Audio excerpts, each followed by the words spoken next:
Mr. Speaker, I thank you for this opportunity.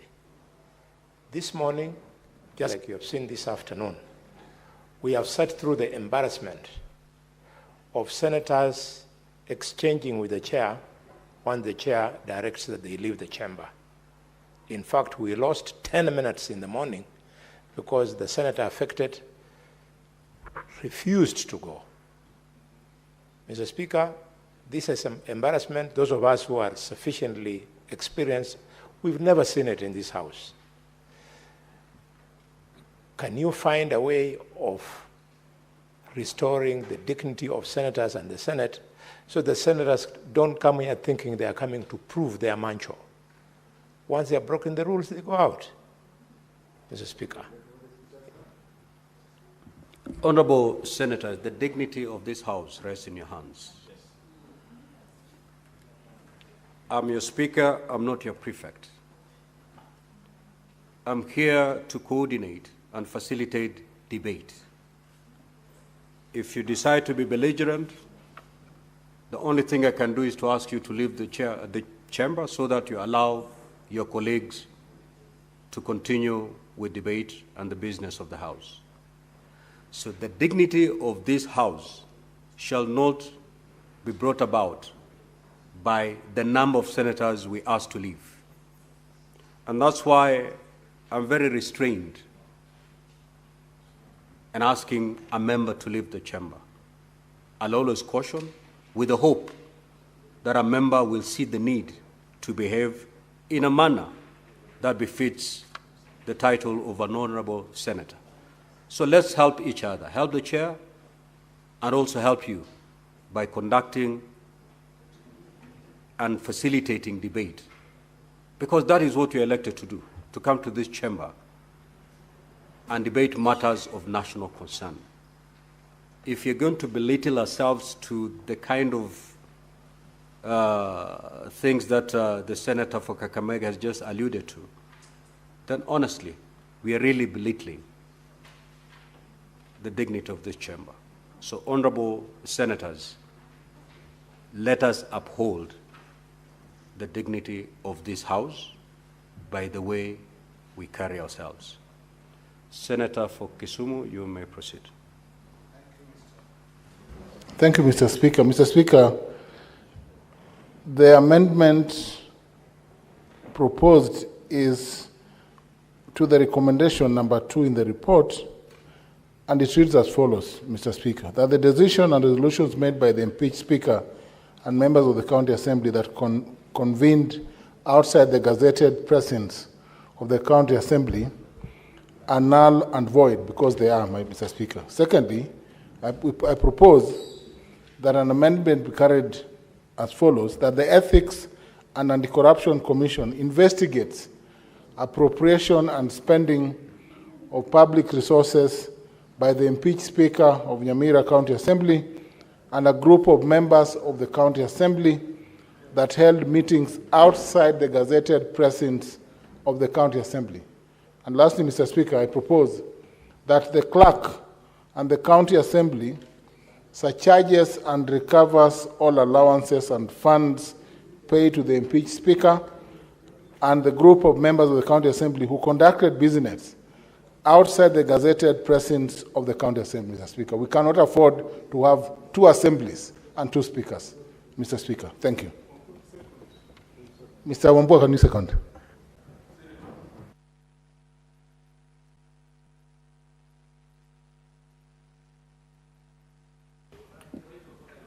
Yes, Senator Mngatana. Mr. Speaker, I think this amendment is premature. And the reason I'm saying this... Senator Mngatana, yes. Once the amendments have been moved, the motion for amendment has been moved. Yes. It shall be seconded. And then once I propose the question, you can rise. Much obliged, and put your point across. Your seconder, Professor? Who is your seconder?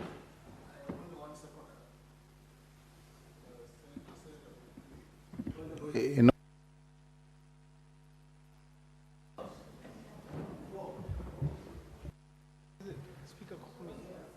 come here.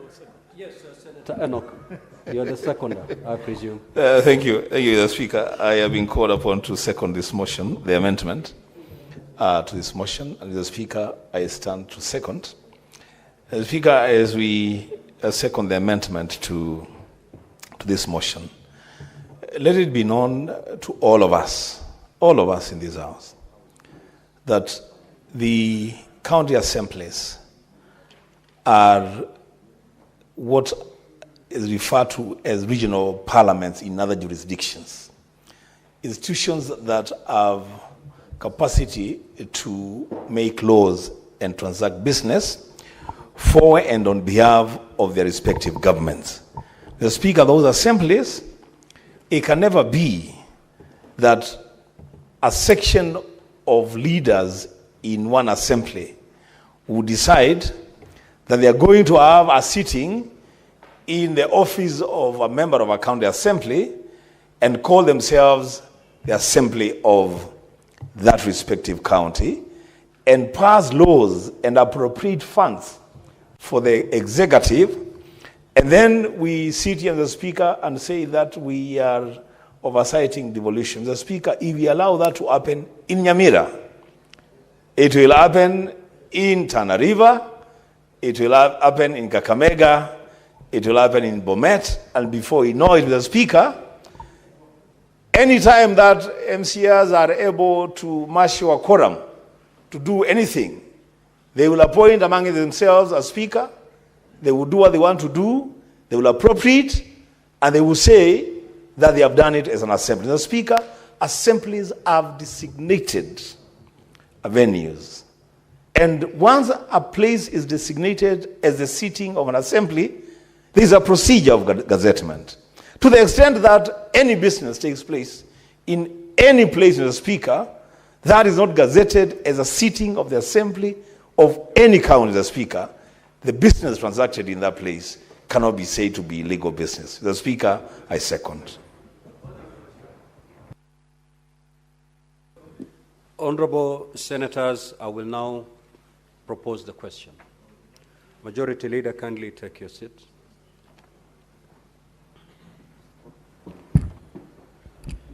Which is that the motion be amended by deleting the full stop at the end and inserting the following words, subject to insertion of the following recommendations after recommendation number 2 in the report of the committee. 3, that the decision and resolutions made by the impeached Speaker and members of the County Assembly that convened outside the gazetted places of County Assembly are null and void. That the Ethics and the Anti-Corruption Commission investigates appropriation and spending of public resources by the impeached Speaker and group of members of the County Assembly that held meetings outside the gazetted places of the County Assembly, and that the Clerk of the County Assembly surcharges and recovers all allowances and funds paid to the impeached Speaker and the group of members of the County Assembly who conducted business outside the gazetted places of the County Assembly. Now the floor is open. Yes, you, Senator Mungatana. So, Speaker, I beg to, first I want to thank you for giving me the floor, but I beg to oppose the proposed amendment. That amendment, Mr. Speaker, is speaking to the finality of that report. Mr. Speaker, I took my time to listen because I have very serious concern about the problems that are facing Nyamira, like all of us. We don't want the problems to continue. But I listened to the chair of Cohesion Committee, Mheshimiwa Abbas. It's Devolution Committee. Devolution Committee. And he said it's a progress report. And Mr. Speaker, I was going to support him very much in the original format because he said the recommendation, in fact, the heavy recommendation, was that the committee was going to go to the ground. They have suspicions that maybe these factions are supported by politicians, and they were going to have a meeting with the senior politicians there, who is the senator and the governor. Mr. Speaker, this is a very good recommendation, and it's a progress report, so that then they can feel and hear. In our language, we say you want to feel the stomachs of the people of that decision. Because, Mr. Speaker, the committee has had the opportunity to sit and accept and hear the witnesses. Firsthand, we were not there. And the committee has had the opportunity to listen to the grievances of both sides. We were not there.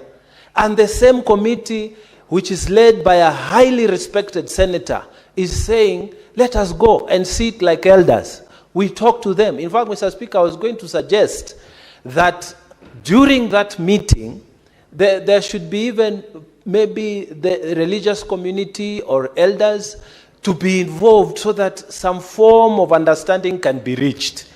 If that understanding is not reached, Mr. Speaker, I was going to convince the House and pray that at the finality, then those heavy propositions that are being made, that some people must be investigated, maybe arrested, maybe refunds be ordered, can be done after the attempted resolution of the matter in a peaceful way.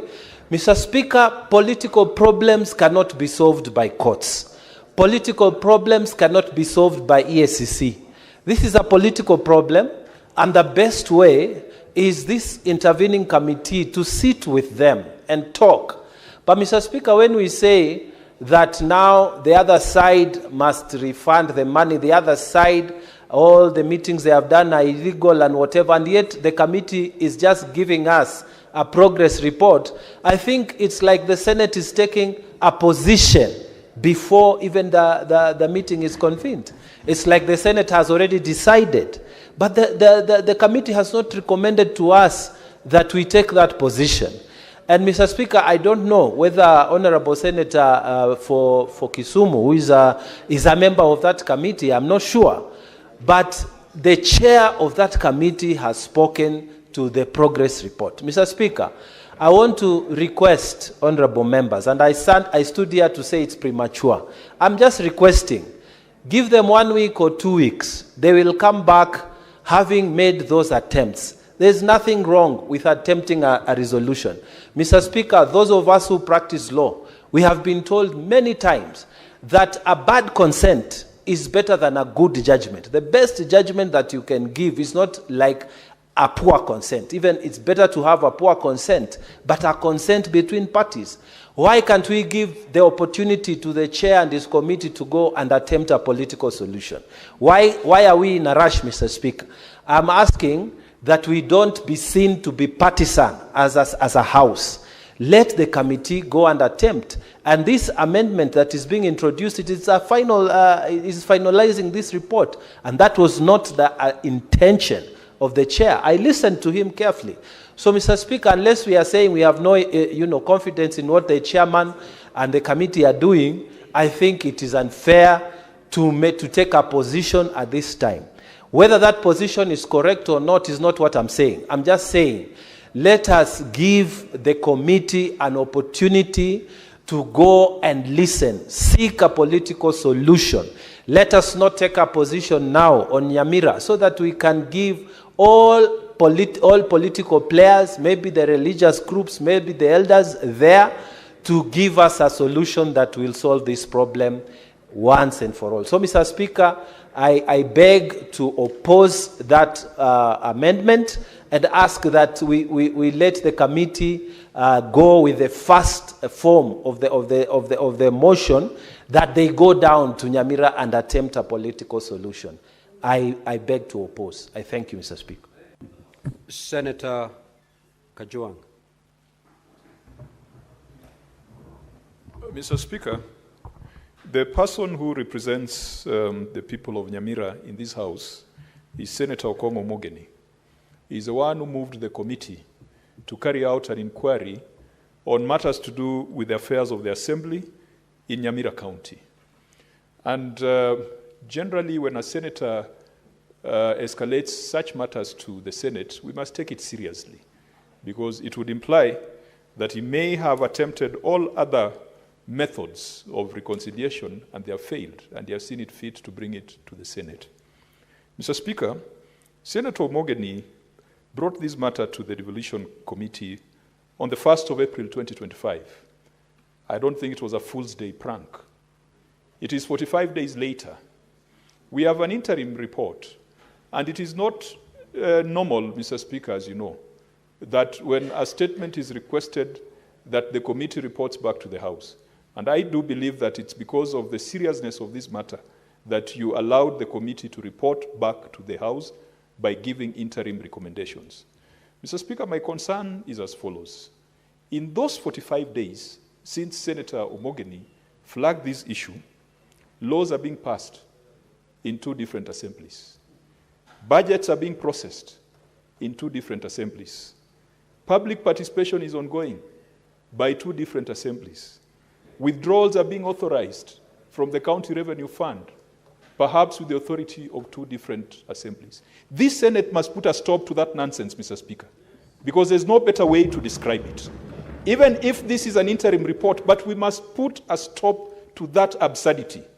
It is that absurdity that made the drafters of our Constitution introduce Article 192 that allows for suspension of county governments. And the County Governments Act says that where the people or the leadership of the county engage in activities that are detrimental or against the objectives of devolution, what else can be against the objectives of devolution than this thing or this theater of the absurd that we are seeing in Nyamira?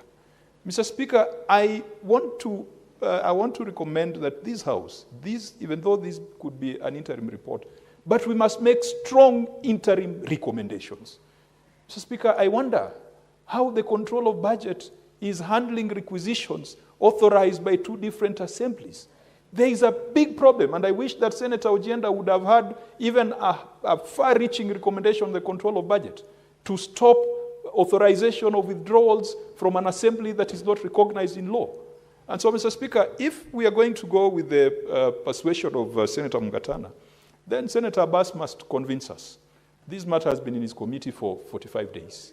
What is it that we must do for the people of Nyamira to know that we are serious? And Mr. Speaker, for your information and information of the House, when the governor Nyamira appeared before my committee, this matter played out. My committee resolved to visit Nyamira, but because the devolution committee was seized of the matter, we allowed the devolution committee to pursue the matter, and they are doing it rightly so, because that's where this responsibility lies. We want bold recommendations.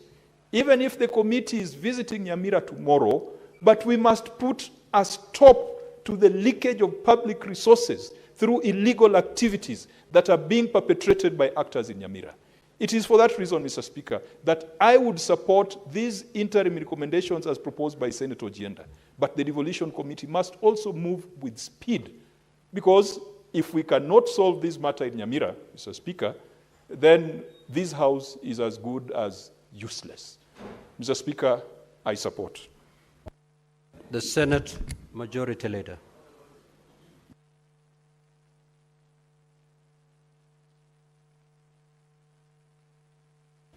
Mr. Speaker, this is a very sad affair. But Majority Leader, would you wish to get some more information from the Chair Devolution before you make your comments? I don't mind.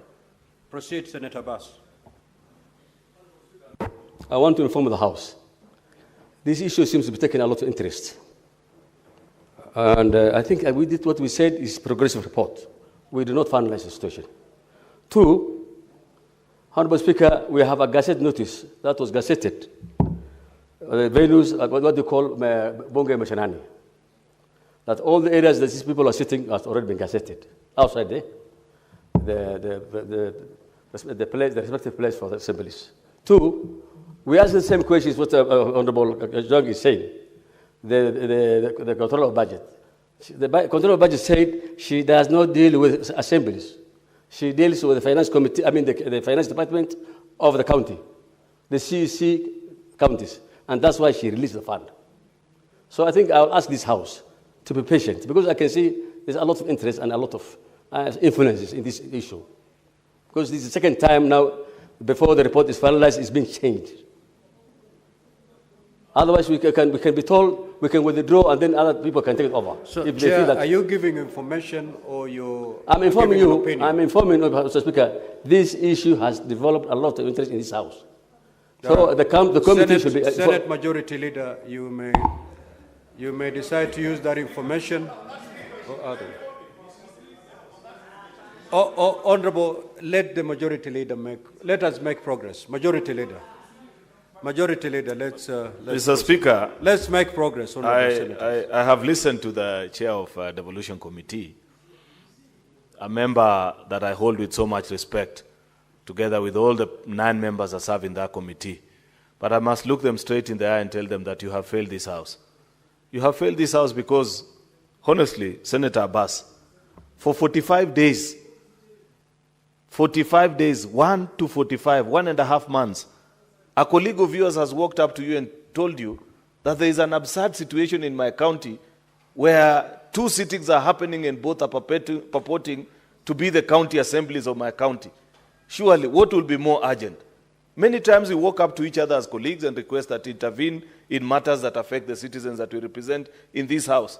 On account of time alone, the length of time that it has taken this committee to give us now a progress report, Mr. Speaker, I must say that something is not right. Secondly, you have heard the chair of the Devolution Committee say that the controller of budget told them, we get requisitions only from the county executive. It is her duty, and I am sure when requisitions come, it is stated what that requisition is for, including for county assemblies. That's why we devolved the office of the controller of budget. They have a representative in all our 47 county governments, Mr. Speaker. And therefore, she cannot, either she feigned ignorance, but even when you receive that answer, all the 9 members of that committee, the clerk in that committee, the legal person in that committee, surely you accepted that as an answer. Mr. Speaker, we have to be honest with ourselves. We have to be serious if indeed this is a house that caters for the interest of devolution. This matter stinks to the highest of heavens. It is not fair that in a country governed by the rule of law. So if we allow today Nyamira for there to be 2 or 3 sittings, what stops Senator Methu tomorrow from starting another parliament somewhere? Or Senator Wambua in Kitui? Mr. Speaker, surely, what kind of precedence is this that we are setting? I want to make this request because I know we are starved of time, Mr. Speaker. There is also another entity that has really failed us. Our judiciary must stop hiding under the cover of independence, Mr. Speaker. Independence is not cover for incompetence, Mr. Speaker. This judge that sits in Nyamira gives orders that causes this level of confusion. Surely, can they walk out of Nyamira law courts and head to the county assembly of Nyamira and make a determination of what needs to happen? How do you sit as a judge? You are driven home every evening on taxpayers' money while this kind of maladministration is happening and being visited on the people of Nyamira. That is absolutely not right. This is a matter that even the Chief Justice herself needs to bring to her attention. If a judge can issue orders that breaks apart a county and perpetuates a situation where there are 2 sittings in a county assembly, it speaks of their incompetence, Mr. Speaker. And that is not interference with judicial independence. In this House, when we pass laws, Mr. Speaker, when there is lack of clarity, as Parliament, we endeavor to provide clarity. We even inform those that are using, the users of that particular law, what was the intention of Parliament. Can't that judge make a determination of this case, Mr. Speaker, so that in the public interest, this is a matter of great public interest, Mr. Speaker, because money is being lost in Nyamira, as nobody oversights what is happening in the county executive, Mr. Speaker, and these games are continuing while we watch. Therefore, Mr. Speaker, can you direct at the rise of this House, if there is nothing more urgent for the departmental committee on devolution than this particular matter, Mr. Speaker, than to leave this House immediately and head to Nyamira until they resolve this particular issue?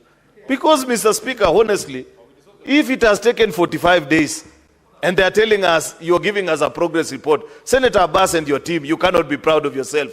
Each of the 9 senators that serve in this committee, you are letting us down. If each of us was to take our work with the kind of seriousness that you're doing, your work, members of the Devolution Committee. Senate Majority Leader, there is some more information that Senator Mogeni wishes to share with you. Are you amenable? Sure. Yes, thank you, Mr. Speaker. I wanted to inform the Senator, my good friend, Senator of Kericho, the matter he has raised of injunctions that are being issued by judges. Mr. Speaker, if you read the report that has been tabled by the Chair of Devolution, indeed a petition was filed by the impeached Speaker, being petition number E001 of 2024. If you read the report at page 20, the Speaker saw an affidavit where he sought an interim injunction from the courts to stop or to stay the impeachment. The records that have been brought before this House indicate that the Honorable Judge never issued any conservatory order. So the impeachment was never stayed by the court. So I have heard you make remarks about some judges, maybe some orders were issued earlier, but on the impeachment, Mr. Speaker, no orders of stay were issued. Two, before you, I've heard you tell the chair that he should proceed to Nyamira and deal with this matter. Mr. Speaker, if you read the report that has been tabled at page 29, the chair himself says that the sittings, and I want the Senate to listen carefully, that the sittings that may have been held contrary to the provisions of Section 7B2 of the County Government Act are invalid, null and void, and contrary to the law. So as you tell the chair to go to Nyamira, is he going to Nyamira to eat matoke or to resolve this matter? Because he has already made a finding, Mr. Speaker, that is aligned with the law. What this House should be doing, Mr. Speaker, is to agree with the amendments that have been proposed by Senator Ojenda that agree with the recommendations of the committee, Mr. Speaker. The only mistake, Mr. Speaker, is that all those findings are in the body of the report from page 27 all the way to page 29, but they are missing in the interim recommendations. Mr. Speaker, I agree with the sentiments of senators that if you don't deal with this matter, remember there are similar issues happening in the County Assembly of Taveta. There are similar happenings in the County Assembly of Machakos. This will become the norm, Mr. Speaker, and the money that we appropriate from this House, that we send to our county governments, will end up in the pockets of governors, Mr. Speaker. That's the information I wanted you to have, Leader.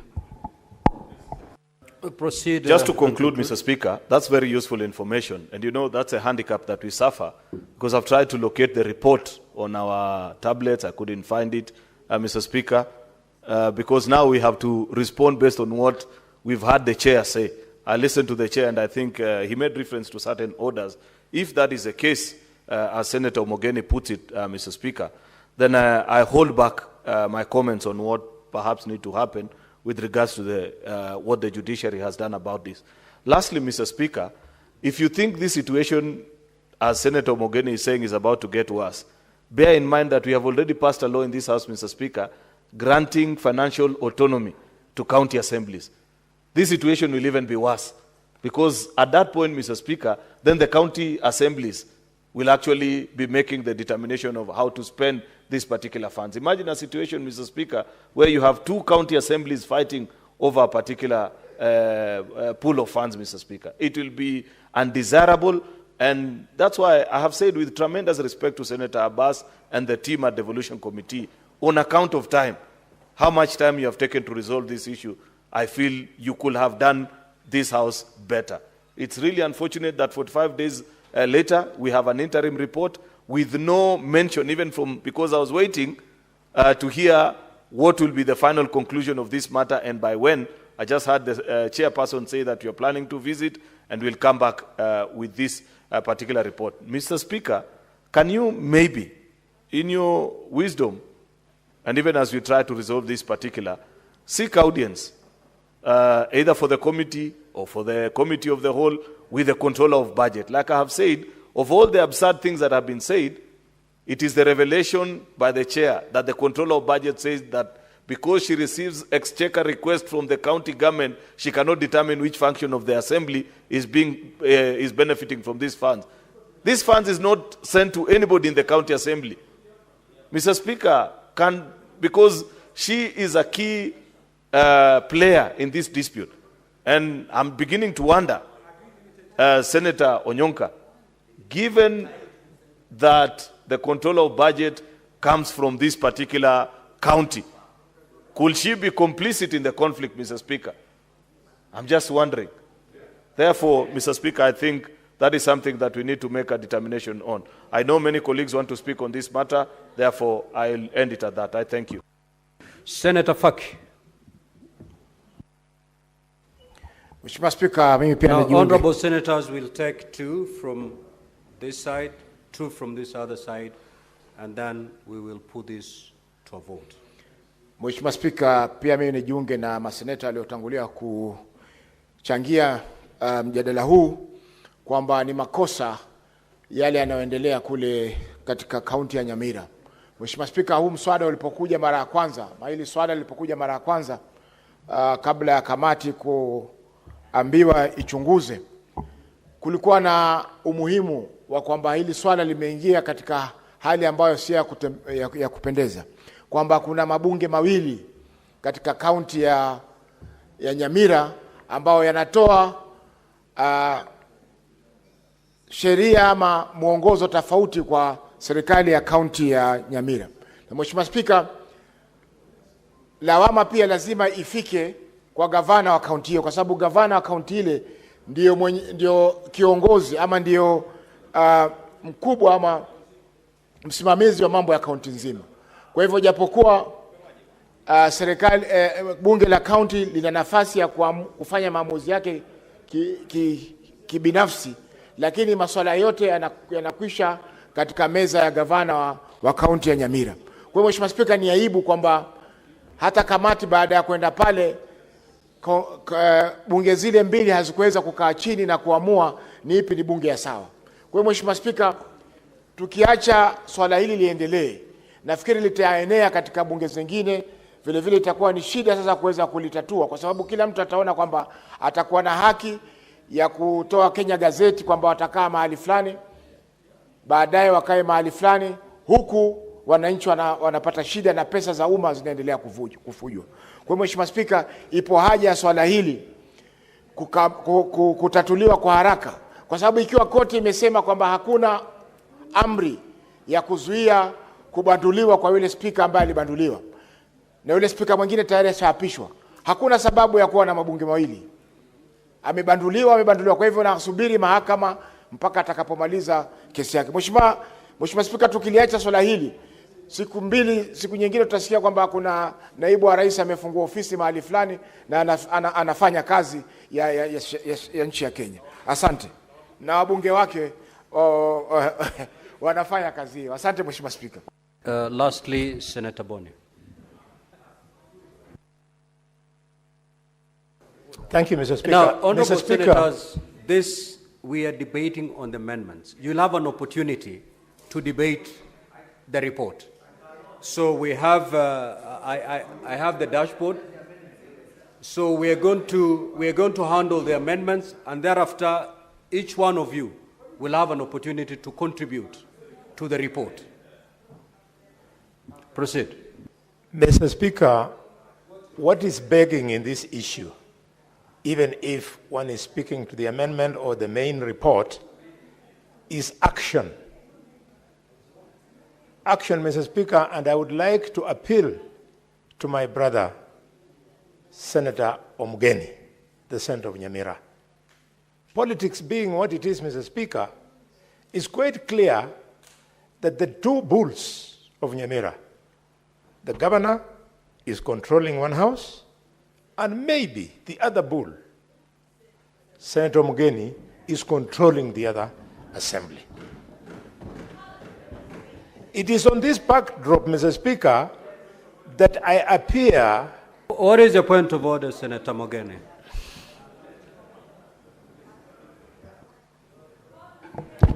You know, Mr. Speaker, I have a lot of respect for my seniors, including Senator Abbas.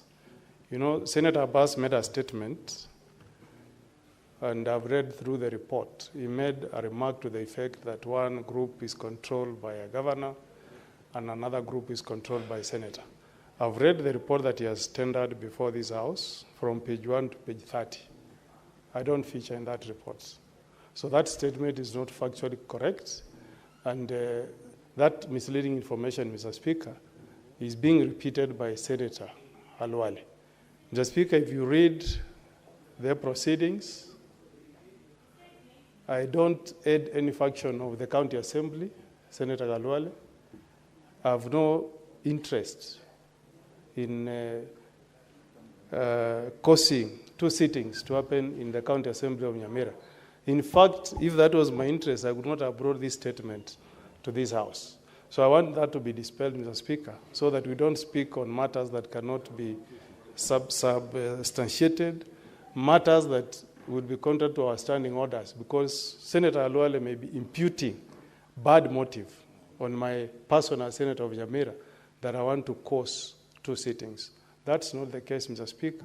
The only thing I'm seeking assistance from this House is to ensure that we have law and order in the County Assembly of Nyamira. That's all. Very well. Senator Boni. Mr. Speaker, I want to thank the Senator of Nyamira. If you had followed my statement from the beginning, I was not trying to impute. I was saying politics being what it is. Then I said maybe Senator Boni. Thank you, Mr. Speaker. Senator Boni. Mr. Speaker. For you to use the word maybe, you must have gotten some facts to buttress that use of that word. If you don't have any facts to support you using the word maybe, please proceed to withdraw. And Mr. Speaker, I don't know what is happening in Parliament these days. There is freedom of speech in Parliament. Then when a member finishes, a member with a contrary opinion then opines otherwise. Otherwise, this thing of being asked, withdraw, apologize, even the chair sometimes, Mr. Speaker, stops you from making your contribution. Senator Boni, the chair has ruled on this matter. Kindly proceed. Mr. Speaker, look, we did not come to Nairobi to play around. I know. We are not children. We are speaking on important matters of governance. Allow me to flow. Where I am wrong, I'll be corrected. Senator Boni, abide by the ruling and then continue flowing. Thank you, Mr. Speaker. Mr. Speaker, with due respect to my brother, I have nothing against you. I have no interest in Nyamira. It is on the strength of the speech by the chair of the committee who has actually brought in the possibility that the 2 of you control the warring parties. And therefore, I'm free to comment. In fact, Mr. Speaker, the reason why I sat very well with Senator Mungatana about bringing in other parties, including the church and other players like elders, is because he was now pursuing the possibility that it is not points of law, it is just ego amongst 2 people who are unable to work together. If indeed, Senator Mugeni, that is not the case, then I can tell you the best thing to do so as to resolve this matter quickly is to agree, just like bank robbers, the MCS and the leadership in Nyamira is fighting over money. Mr. Speaker, if that be the case, because the control of budget has refused to be proactive, let us find that this is a breach of the financial control mechanism. Let us also find that this breach is persistent, and Mr. Speaker, therefore, let us invoke Article 225 of the Constitution that gives this House the power to stop for 60 days 50% of the budget that goes to Nyamira, so that both parties will have something to lose and not fight for what they want to benefit, and then they agree to come back on the table. Otherwise, what did you want the chairman of devolution to do? To go with the machetes to Kisii and tease people so that they listen to him? He has come and told us where he is. Mr. Speaker, this is a progress report. We all chair committees. We know how difficult it is for a committee to complete work. You can want to complete work in 30 days, but because of the volume of work that comes to the chair and the secretariat, it can stretch sometimes to 90 days. Mr. Speaker, let us not just give our chairman a bad name so as to slaughter him. It's a good effort, but the House should help him by invoking 225. Thank you, Mr. Speaker. Now, honorable senators, we need to dispense with this motion to amend, and I'll proceed to put the question. That the motion be amended by deleting the full stop at the end and inserting the following words. Subject insertion of the following recommendations after recommendation number 2 in the report of the committee. That the decision and resolutions made by the impeached Speaker and members of the County Assembly that convened outside the gazetted precincts of the County Assembly are null and void. That the Ethics and Anti-Corruption Commission investigates appropriation and spending of public resources by the impeached Speaker and a group of members of the County Assembly that held meetings outside the gazetted precincts of the County Assembly, and that the Clerk of the County Assembly surcharges and recovers all allowances and funds paid to the impeached Speaker and the group of members of the County Assembly who conducted business outside the gazetted precincts of the County Assembly. Will as many as of that opinion say aye? Aye. Will as many as of the contrary opinion say nay? Nay. The ayes have it.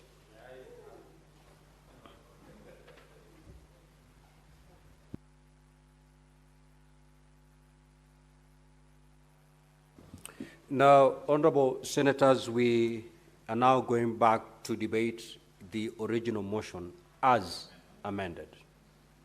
Senator Kenyua.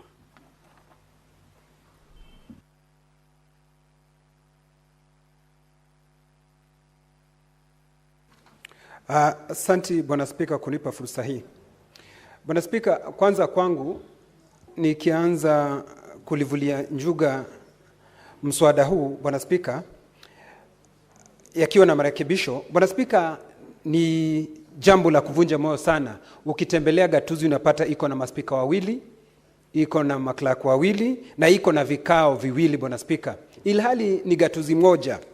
Bwana Spika, ikiwa spika ametimuliwa na katika hiki kiti cha kuwa spika, Bwana Spika, hana haja yoyote kuwa na kikao chochote mahali popote Bwana Spika.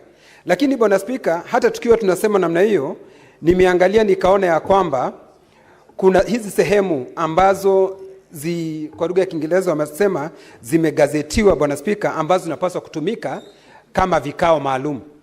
Bwana Spika, idara za serikali zinachangia kwa haya, kwa huu kwa kuchanganya wananchi wa Kenya Bwana Spika. Unapata ya kwamba mahali ambapo hiki kikao cha Nyamira ambapo hawa madiwani wamekutana Bwana Spika, wanatumia sheria, kwa sababu nikiangalia naona ya kwamba, na nimemsikiza mwenyekiti akituambia ya kwamba tayari hiki kikao chenyewe ni gazeti Bwana Spika, na ninaangalia gazeti notice ambayo ilipeanwa Bwana Spika. Bwana Spika, ni kama tuna idara tofauti za serikali. Idara ambayo inasema ya kwamba ndio kuna wale ambao wanapaswa kuwa mashinani Bwana Spika, ndio kuna wale ambao wako katika ile sehemu ambayo imetengwa maalum ya hawa madiwani kukutana. Bwana Spika, idara za serikali zinapaswa kuwa zinawasiliana, si kupeana mambo kiholela Bwana Spika. Kwangu inakaa ni kama ni muujiza Bwana Spika, kama si maajabu Bwana Spika. Nimemsikiza seneta wa kutoka Nyamira akielezea yale mambo ambayo yanatendeka huko Bwana Spika. na unapata ya kwamba kama ni hela Bwana Spika, zinatoka zinapeanwa kwa gatuzi hizi mbili Bwana Spika. Ninataka kuunga mkono Bwana Spika, ikiwa pesa zinatumika kwa gatuzi katika gatuzi ambayo haifai Bwana Spika, wanapaswa kurejesha Bwana Spika. Na vile vile Bwana Spika, ninashindwa kwa nini sisi tunaandika kwa mate na wino upo. Bwana Spika, haya mapendekezo ambayo tunapendekeza hapa, tusipendekeze mapendekezo ya kupoteza muda Bwana Spika. Kwa sababu seneti hii wakati mwingi tumefanya mapendekezo Bwana Spika, na tunaenda nyumbani na mapendekezo yale hayafuatiliwi Bwana Spika. Langu ni kuuliza, kwa sababu kamati ambayo inahusika imekuwa ikilishughulikia lile jambo kwa zaidi ya siku 45 Bwana Spika, na watu hawajapata majibu Bwana Spika. Nina uhakika ya kwamba hii seneti isikue yenyewe tutapeana mapendekezo na yawe tu ni mapendekezo ambayo hata hayatatiliwa nani na ya kufuatiliwa Bwana Spika. Senator Kinyua, ungependa kujulishwa na Senator Muma? Lakini kwa sababu Kiingereza mimi hukinichanganya, kwa Kiswahili nitafurahia. Kama ni Kiingereza Senator Muma kwa Kiswahili. Senator Muma kwa Kiswahili. Speaker, I think I have the right to choose the language with which to speak. So allow me to do so. Senator Kinyua. Naomba Senator Kinyua. Aya, wacha nijaribu. Jaribu. Bwana Speaker, asante sana Mheshimiwa Kinyua kukubali nikujulishe. Ningependa kukujulisha na kujulisha nyumba kwamba hili neno halikuangaliwa na kamati ya ugatuzi peke yake.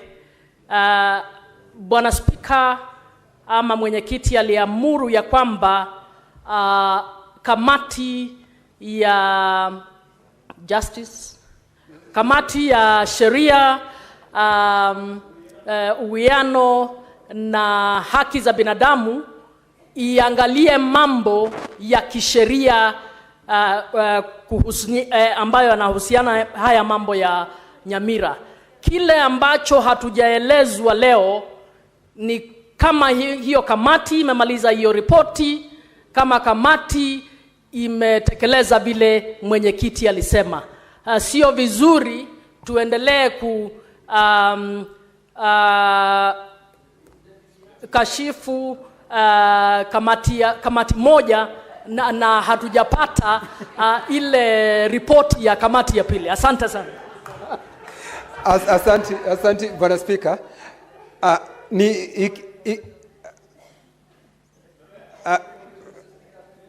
Bwana Spika, what's your point of information, Senator Hillary Wakili? Point of information or point of order? I'm okay. I want to be informed by Senator Wakili. Kwa Kizungu ama Kiswahili? English is okay. Senator Wakili. Asante sana Mheshimiwa Spika. Ningependa kumjulisha mwenzangu vile Senator mwenzangu Muma amesema, kamati yetu ya sheria tayari ishapewa jukumu la kuiangalia mambo mawili na tumeipangia mkutano Ijumaa. Tuko tayari kuiendeleza, alafu tutatoa mapendekezo yetu. Hivyo ni vile ningetaka kujulisha mwenzangu Senator Kinyua kuhusu yale tushapangia kama kamati ya sheria na haki za kibinadamu. Bwana Spika, hiyo ni dhahiri shahiri kwa hii kamati imezembea katika kazi yake Bwana Spika. Kwa sababu zaidi ya siku 45 Bwana Spika hawajalivalia hili junga, na ni jambo la muhimu zaidi Bwana Spika. Wananiambia kwamba hawajakuwa na kikao kuliangalia hili jambo. Na ilhali unaangalia Nyamira, hela zinaendelea kutumika kwa njia isiyofaa, kwa sababu kuwa na vikao viwili na gatuzi moja Bwana Spika, inaonekana wale kamati hii ikiongozwa na Senator Wakili hawalioni ni kama ni jambo la manufaa, jambo la muhimu, jambo la dharura Bwana Spika. Wanapaswa kuwa wakituletea ripoti kutuambia, hata nataka afueni kamati ya gatuzi wamefanya jambo.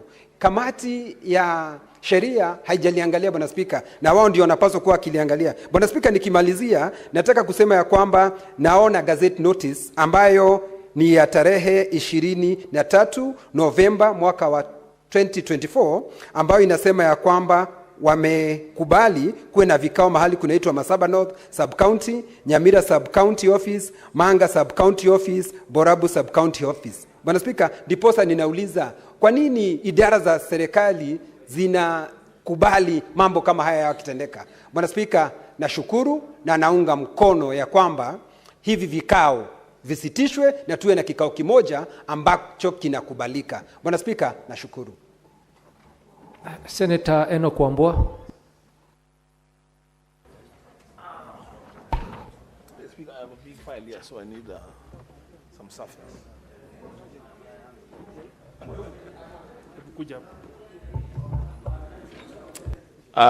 Speaker, I thank you for this opportunity to contribute to debate on this motion. Speaker, I wish the chairman of devolution was in the chamber, because there are certain things that I want him to hear, but because I can see some members, they will take note. One, Mr. Speaker, is that under Section 7B2 of the County Governments Act, a resolution of the Assembly following all the procedures of debate is necessary to designate a sitting outside the gazetted premises of any assembly. Now, Speaker, it is very clear in their own report, interim report, that they have made a finding that the sittings that have been gazetted outside the designated chamber of the assembly, those sittings, Mr. Speaker, were not a product of a resolution of the County Assembly of Nyamira. To that extent, the Speaker, I feel like I'm speaking to myself. Mr. Speaker,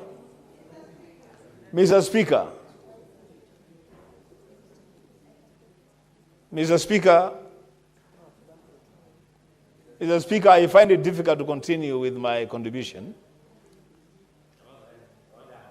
Mr. Speaker,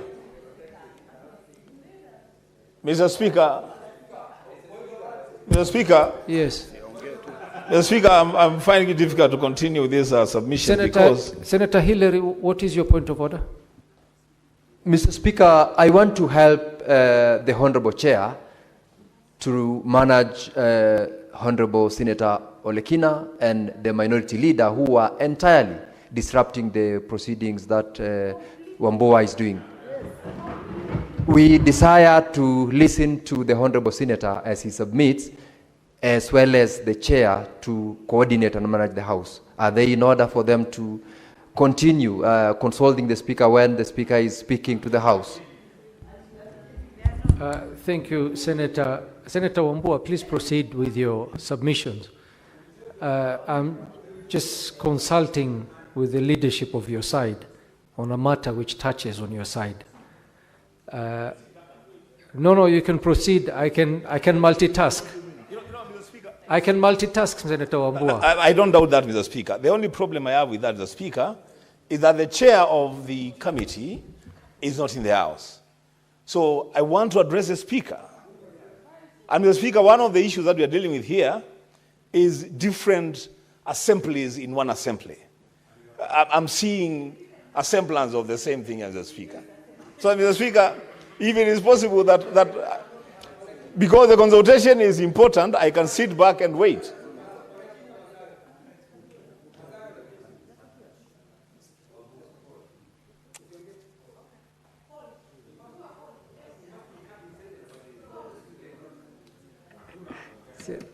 Proceed, Senator Wambua. We've concluded.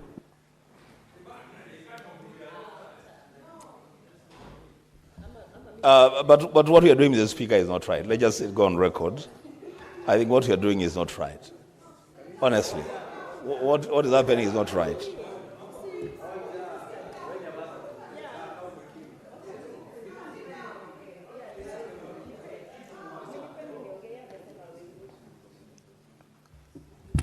Senator Wambua, proceed. I'm listening. Okay, thank you, Mr. Speaker.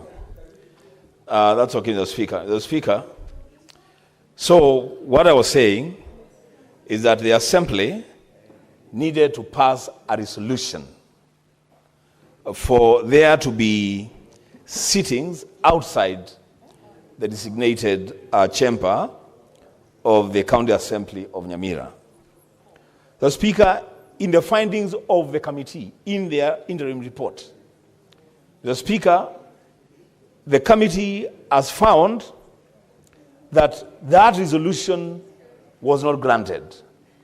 As long as the Speaker, any place that the Assembly has sat, which has not gone through the process of designation, the Speaker, and any decisions that have been made out of those sittings, the Speaker, those sittings and the resolutions made in those sittings are null and void. And that is a plain reading of the law, Mr. Speaker.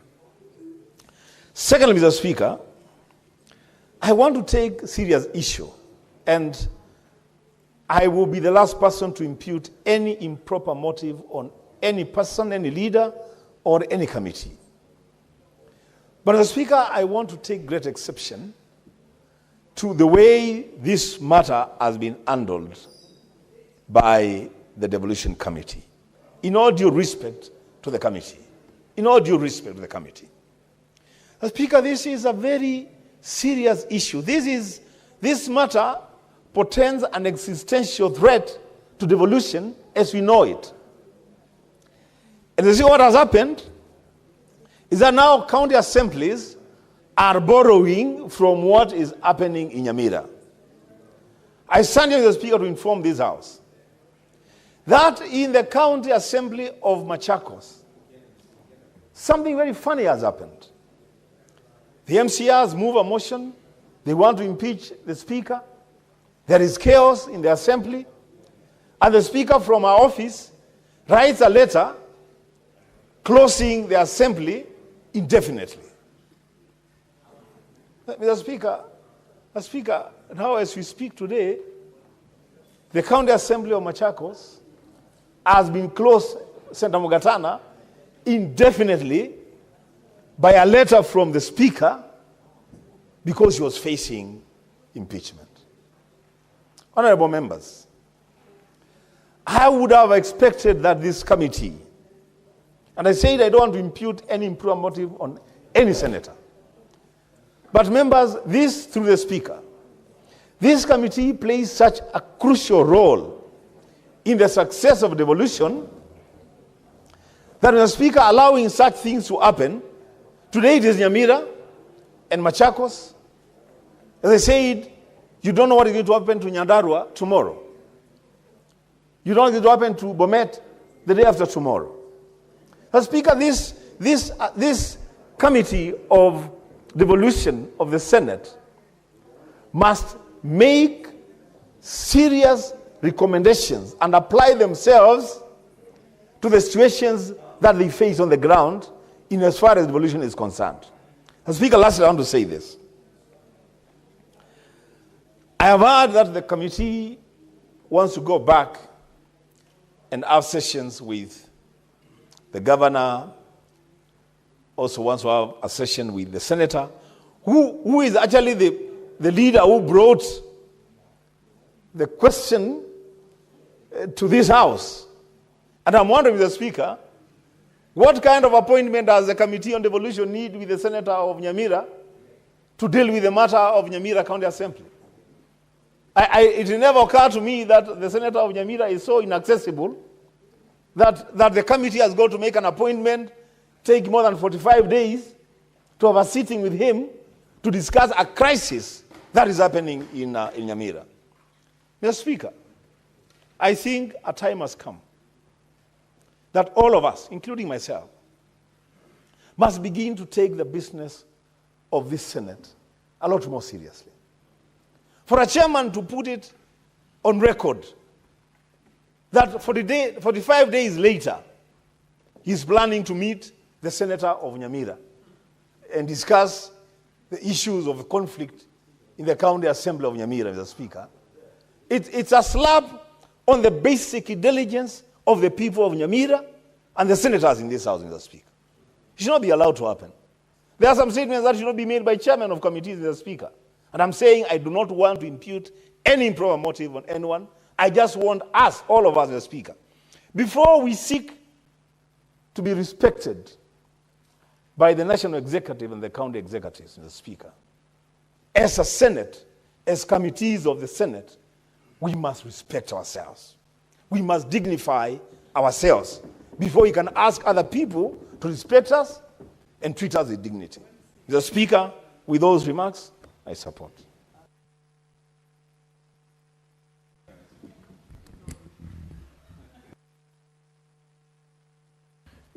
Senator Thangwa.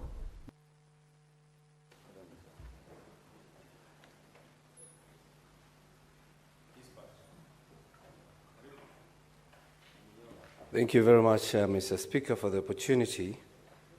When I read the motion as it is today, I don't know whether to support or to oppose. Mr. Speaker, because what has been added goes deeper than what this House is supposed to do, Mr. Speaker.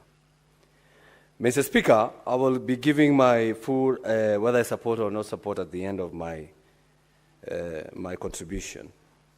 Mr. Speaker, I want to remind this House that this issue of Nyamira was directed, Nyamira County Assembly, was directed to the Devolution Committee, which I'm a member. Mr. Speaker, we have scrutinized this issue as members of the committee. We have even invited the Senator of Nyamira, Senator Omogeni, in the committee. So it is wrong to say that he has not been invited, Mr. Speaker. Mr. Speaker, if you look at the order paper today, you will see, if they are not wrong, that the report that we are debating today, Mr. Speaker, was tabled on 17th of April, 2025. That's almost a month ago. So I don't know whether it is the committee or it is the Senate as it is, Mr. Speaker. Mr. Speaker, this issue of Nyamira is an issue that we need to comb with a toothpick, as they say, because we might be curing half of the issue, Mr. Speaker. Mr. Speaker, in Nyamira there are two speakers. One impeached, as I say, who is holding sessions away from the precincts of the assembly. That is one fact. There is another fact, Mr. Speaker. Another speaker is holding the sessions inside the precincts of the assembly, Mr. Speaker. That's another fact. Fact number two, Mr. Speaker, the one who is holding the sessions away from the assembly precincts, Mr. Speaker, is breaking the law. The one who is also holding the sessions in the gazetted county assembly is also breaking the law, Mr. Speaker. I will tell you why, because I'm a member of this committee and I know it. Because the speaker, who is purported to have been voted for by other MCAs, Mr. Speaker, is a sitting MCA, Mr. Speaker. And the law says, Mr. Speaker, you cannot be, or you have to elect a speaker who is not an MCA, Mr. Speaker. That speaker, who is purported to be the current speaker, the substantive speaker of the County Assembly of Nyamira, is a sitting MCA. Senator Paul Thangwa, I'm being informed that you seconded the motion. It is a new motion, Mr. Speaker, because there is amendment. It has a new amendment. Mr. Speaker. Just a moment, Senator Paul Thangwa. Just give me a minute.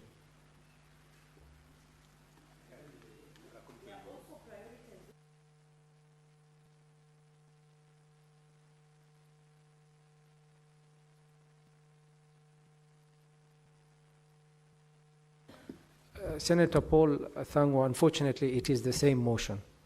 So you cannot debate it again. I would have to stop you right there and give to the next Senator Joe Nyutu. Joe Nyutu is not here. Senator Gloria Oruoba.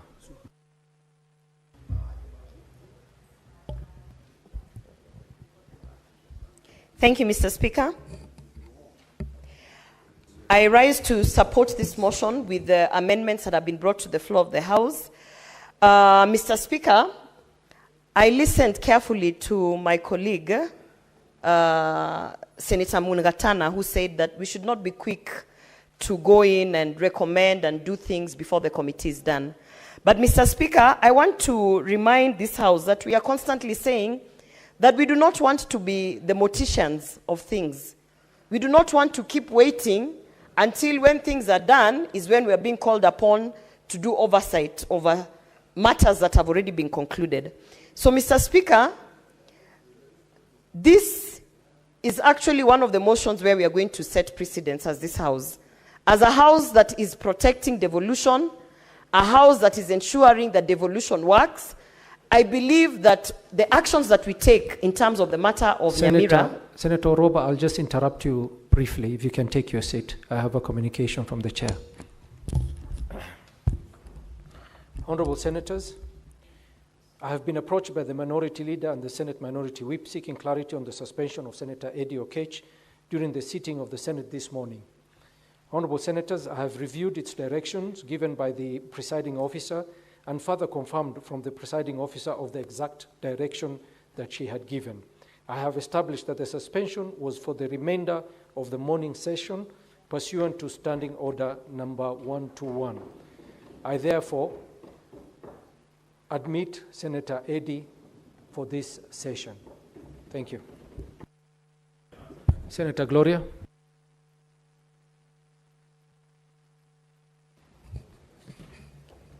Thank you, Mr. Speaker. Mr. Speaker, as I was saying, whatever the House decides to do in terms of the issue that is affecting Nyamira County is actually going to set precedents in terms of how we protect devolution as the upper house, Mr. Speaker. Mr. Speaker, you know, I have listened to my colleagues debating and weighing in on the matter. Mr. Speaker, I happen to have the privilege of coming from Kisii County, which is a neighbor of Nyamira County, Mr. Speaker. And I can tell you that as much as we joke about Nyamira County being our younger brother or our younger sister, Mr. Speaker, these issues are completely affecting the development of Nyamira County, Mr. Speaker. It's not just a matter of conducting two separate assemblies. Mr. Speaker, in the last financial year, Nyamira County lost 19 billion, which cannot be accounted for. And when you look at the matters that are going on in Nyamira County, Mr. Speaker,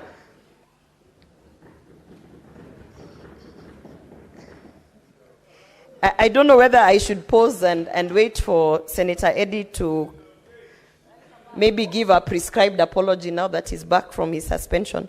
Mr. Speaker, I would like to say this. It's not just an issue of two separate assemblies. Mr. Speaker, Nyamira County lost 19 billion Kenya shillings in the last financial year. And we are still yet to be told what happened in terms of accountability of those funds. Right now, we are being told that the county assembly is actually receiving funds through the controller of budget. And I have heard my colleagues saying that the controller of budget will only follow the law and has to send the funds because they only deal with the CEC of finance. Mr. Speaker, let it be on record that the controller of budget is actually living in this planet. She's from Nyamira County, and she is aware of the things that are happening in that county. So as much as we are all trying to be independent, Mr. Speaker, it is an outright abuse of office, what is happening in Nyamira County.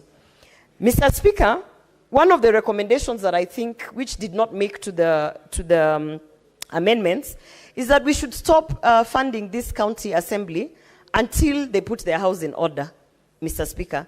I believe that in a time where no one can tell you which is the legitimate assembly, then we also can decide that the county is not functional. So we should stop funding them in terms of having the exchequer send all this money that we are losing. As I've said, 19 billion was lost in the last financial year. Mr. Speaker, as I conclude, one of the things that we are not debating in this House, I've had Senator Boni Alwale saying that it is political. And if it is political, then maybe we need to find a political solution, and maybe the senator for Nyamira County, my colleague, Senator Omogeni, should be able to work with the committee of devolution and find a political solution. Mr. Speaker, as much as it is political, we have to remember that as the upper house, we are here to protect and defend devolution.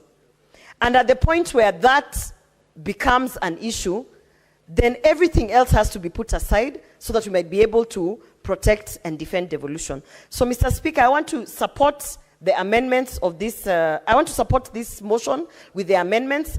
I also want to say that I'm a bit disappointed with the devolution committee, because I know that probably they don't have the authority to go there and stop things. But for instance, Mr. Speaker, this report should have come in earlier so that we could have debated it earlier, so that we actually make sure that we are not losing more funds as we are wasting time in terms of tabling reports to the floor of the House. Mr. Speaker, in conclusion, I want to say that Nyamira County is a county that, if governed well, can really produce a lot of good things for the benefit of this country. Mr. Speaker, you know Kisii County and Nyamira County, if we decide to focus on farming, we can feed the whole of this country without even importing any form of food, not maize, not sugar, not nothing. So this is an issue that the whole country should look at, because it's not just Nyamira County. It is actually affecting, there's a whole domino effect around the assemblies and them not functioning or otherwise. Mr. Speaker, I beg to support the report, and I want to thank Senator Omogeni for continuing to do his work at in Nyamira, and for continuing to make sure that he's independent, devoid of everything that is happening there. Thank you, Mr. Speaker. Senator Osotsi.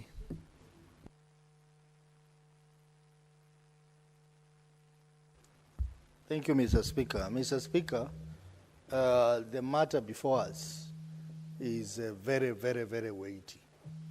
And I think Senate is under a major test to see how we are going to resolve this matter.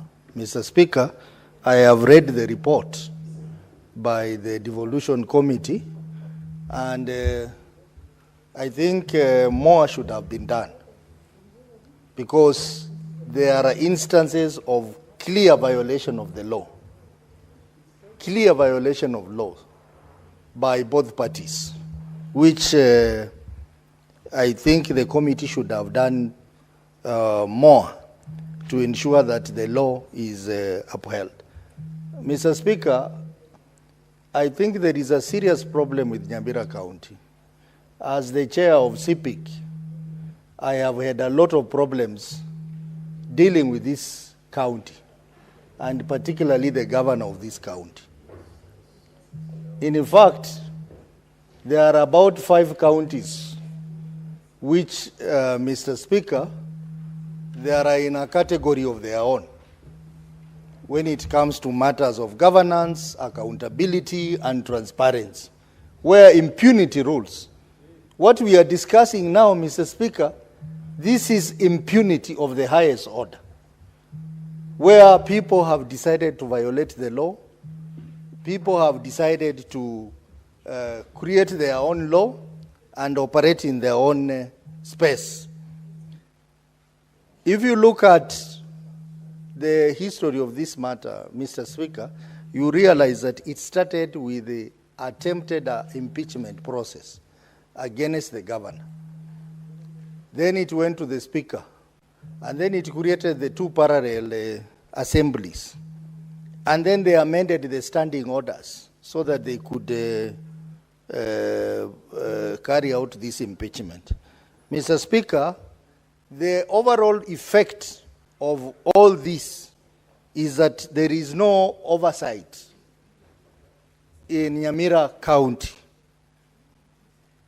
because of the 2 parallel houses, because of the inability of the county assembly even to enforce appearance of the county executive committee members before them. So we are in a very, very, very serious situation at the moment. And that's why I started by saying how I wish the committee would have done better than what I have read in their report. Mr. Speaker, this is also a clear sign of interference into the management of the county assembly, starting with the governor himself, Mr. Speaker. And we have seen how the county executive of Nyamira has behaved when they appear before Pick and Pack. They clearly demonstrate that they are not ready to be held accountable. And if they can do that to the Senate committees, then what about the county assembly? So what is happening here, the elephant in the room, is that there is every effort is being made to frustrate oversight, accountability, and good governance of Nyamira County. And I think that's where the committee should have put their focus on and ensure that the right things are done for the good of the people of Nyamira. So I want to encourage the committee, since this is a progress report, to try and do better than what they have presented before us. And Mr. Speaker, you know, devolution committee is the interface of this Senate. It is the interface of this Senate. Most of the issues that affect devolution entirely are supposed to be handled by this committee. I know there are numerous outstanding matters which have not been handled yet, Mr. Speaker. For example, the intergovernmental relation mechanism. I think it's a high time, Mr. Speaker, we had a proper law governing that in this House that would address some of these challenges. You have seen the response from the control of budget. It is not justifiable. Mr. Speaker, how does the controller of budget appropriate money to this county assembly? How does the controller of budget adapt an illegal budget, an illegal supplementary budget, and we leave her to go scot-free, Mr. Speaker? I think something has to be done around there, because the public funds must be protected, even as the two assemblies fight, Mr. Speaker. Mr. Speaker, it is also an opportunity to relook at the County Government Act 2012 in terms of location of sittings of county assemblies and even ourselves here. Probably this matter of bunge mashinani has to be. Your time is up, Senator Osotsi. Senator John Metho.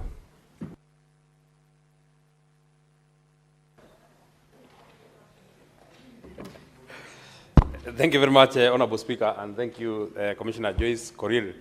Honorable Speaker, I also welcome back my brother, Senator Eddie. We missed him. He's a young legislator in this House, and it's always a pleasure to have him around here. My age mate, who now crossed over and took over from where I left. Honorable Speaker,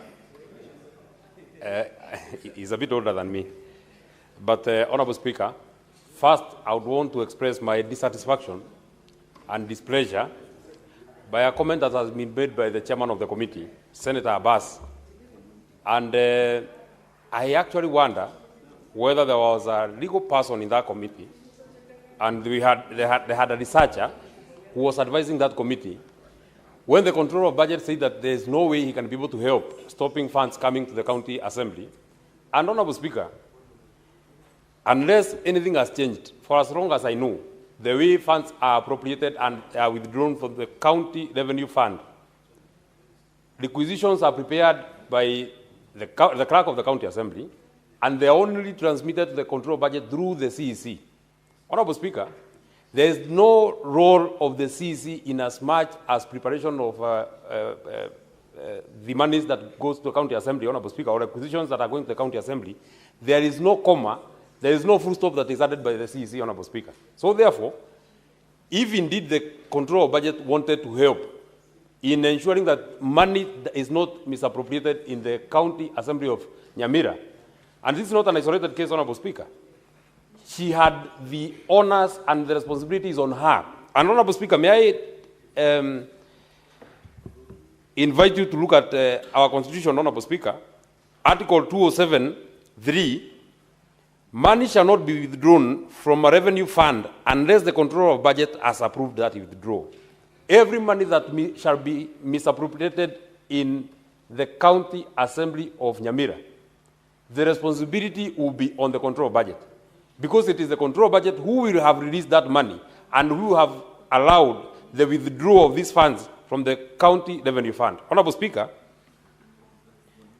it is this constitution that gives the control of budget the powers that she enjoys.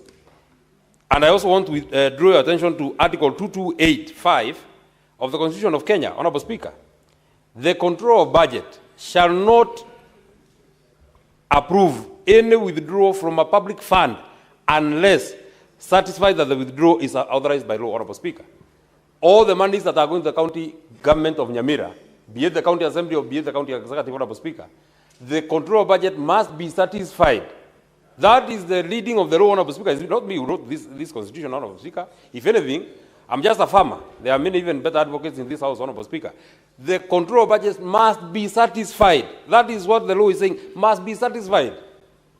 Article 2285, the control of budget shall not approve any withdrawal from a public fund unless satisfied that the withdrawal is authorized by law. So the monies that are going to the county government of Nyamira, be it the county executive, be it the county assembly, the control budget must say that I am satisfied 100% that these withdrawals that are happening at the county revenue fund are backed by the law. So it is a defeatist argument, Honorable Speaker. It is a very defeated argument by the chairman of the devolution committee to come and say that the control budget said that he is helpless. It is not true. It is not true, Honorable Speaker. Requisitions that are coming from the county assembly are never prepared by the CEC for finance. That is not true. Requisitions are prepared by the clerk. The accounting officer of the county assembly is not the CEC, Honorable Speaker. It is the clerk of the county assembly. So therefore, if indeed there is money that is being withdrawn by the impeached speaker, and we have been told again, Honorable Speaker, and many people want to say, oh, there is politics, there's a group that is aligned to the governor, there's another group that is aligned to where it doesn't matter. The matter has been brought to the Senate. It is for us to decide out of these two groups, which is the legitimate group, Honorable Speaker, so that the other group, Honorable Speaker, cannot continue withdrawing this money. Honorable Speaker, tell me, if some people are sitting in a corner and they call themselves a county assembly, they have no legitimacy.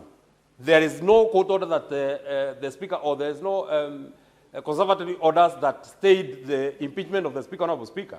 How, therefore, does the speaker continue withdrawing money from the county revenue fund, Honorable Speaker?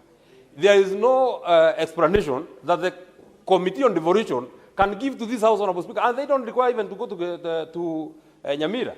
What are they going to do to Nyamira? I want to ask, like Senator Wambua, is Senator Okongo Omogeni so inaccessible that we have to go and look for him at Nyamira? What does the governor have to do in determination of a matter as to who is the legitimate county assembly of Nyamira, Honorable Speaker? So therefore, I am disappointed, where I support, in fact, had we not gotten this amendment from Senator Ojenda, that report of the Committee on Devolution, in my opinion, was completely underwhelming. It was very underwhelming, Honorable Speaker. Had we not gotten this amendment from Senator Ojenda, Honorable Speaker, I don't think we would have done justice to the people of Nyamira, to the County Assembly of Nyamira, because the people who hold the primary responsibility of oversight, Honorable Speaker, is the County Assembly. It's not even the Senate. The people who hold the primary responsibility on oversight, it is the County Assembly. If the County Assembly cannot play their oversight role on the County Executive, therefore, Honorable Speaker, even the reports that we shall be looking at the County CPIC of Senator Senator Kajwang,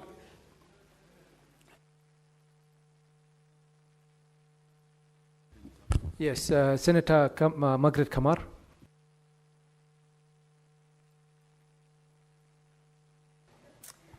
Thank you, Mr. Speaker, for giving me the opportunity to contribute to this interim report.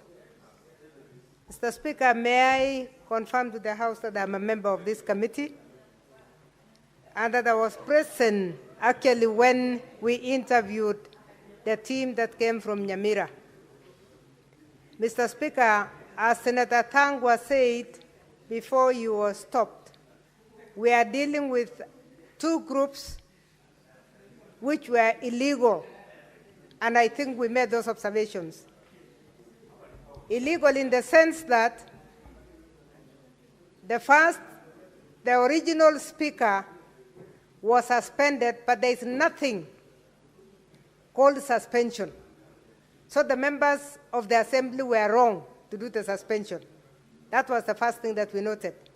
The second thing is that they seem to have noted that because after suspending and crudely ejecting the speaker, they were called to go to court and they went to apologize.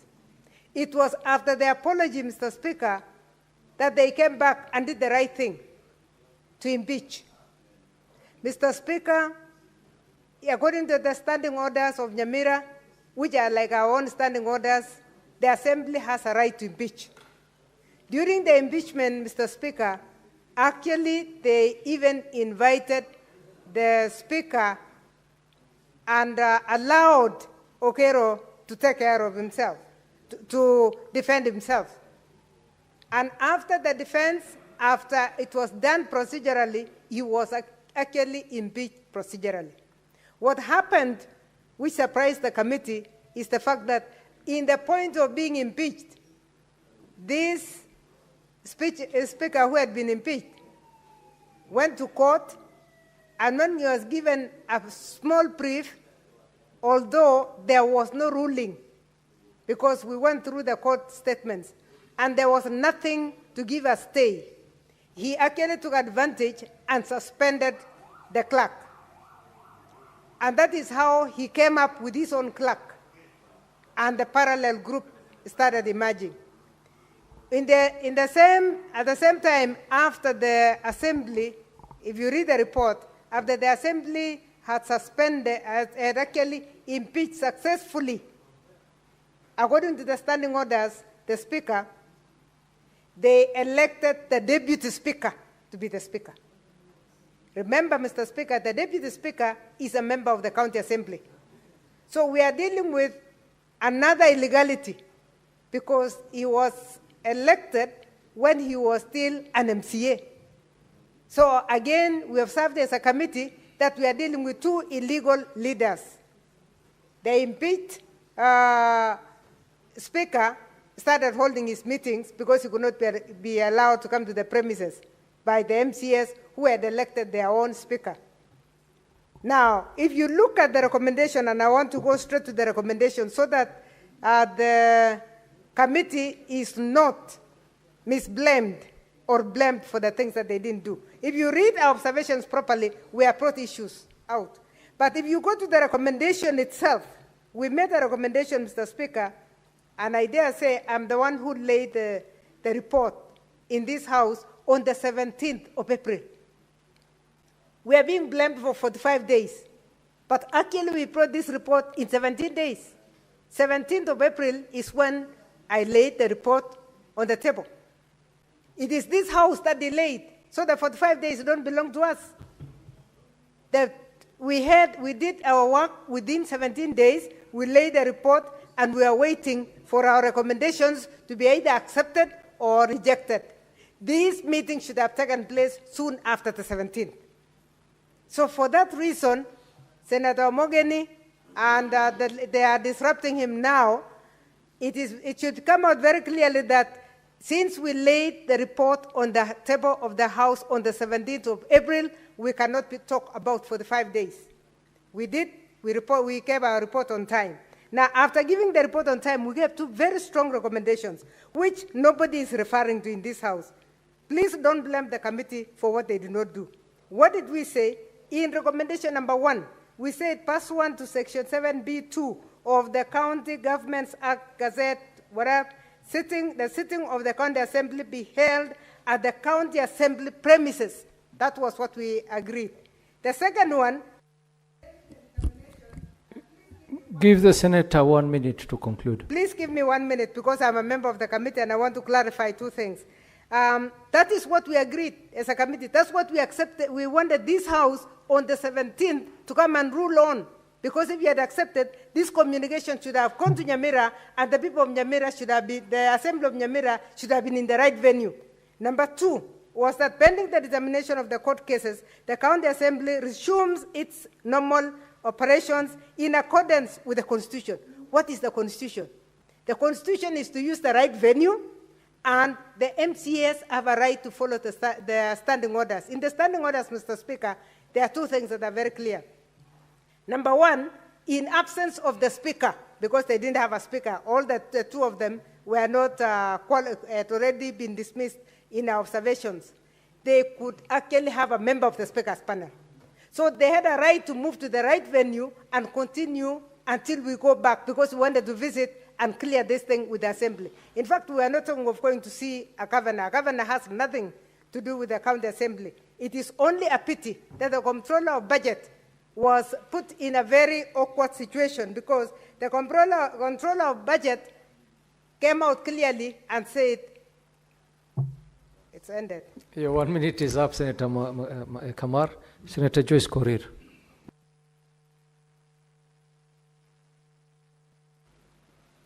Yeah, thank you very much, Honorable Speaker. I've also to support the report from the Committee on Devolution with amendments. Honorable Speaker, I've had a number of colleagues spoke to this report, and I want to say, Honorable Speaker, this is a house that is being waited by the entire country to give directives to the Assembly in question in terms of how best they can discharge their mandate. Honorable Speaker, I would also want to congratulate the Honorable Senator from Nyamira County, Honorable Omogeni, for taking lead in making sure that he assists the committee in terms of getting a lasting solution. But, Honorable Speaker, there are a number of questions that are running through my mind. One is that, Honorable Speaker, we don't have a cap in terms of statutory instruments that are supposed to guide us on where the Assembly is supposed to be sitting. That is one. Number 2, Honorable Speaker, we don't have a cap in terms of directing the control of budget in terms of remittance of the monies to the assemblies. We don't have a cap. The statutory instruments are there. It is well stipulated. The only problem that we have in this country is the implementation part. We will keep blaming each other. We are blaming the assembly. We are blaming the two groups within the county assembly. We are blaming the Senate. We are blaming the committee. The blames are all over. Yet we have the instruments that can assist us in making sure that things work the right way. Honorable Speaker, a number of colleagues have spoken. This is a problem that is going to split over to the 47 counties. Remember, we are a house that are supposed to set a precedence that is going to be followed in any other day. Such an occurrence is seen, Honorable Speaker. Honorable Speaker, by so saying, I want to stand with the amendments that has been suggested by Honorable Ojenda. But I want to say, Honorable Speaker, that despite the fact that we are saying it was tabled on 17th, it has taken time. I would want to see, Honorable Speaker, an instruction by the Senate committee instructing the counties to do what is right. These blame games should stop.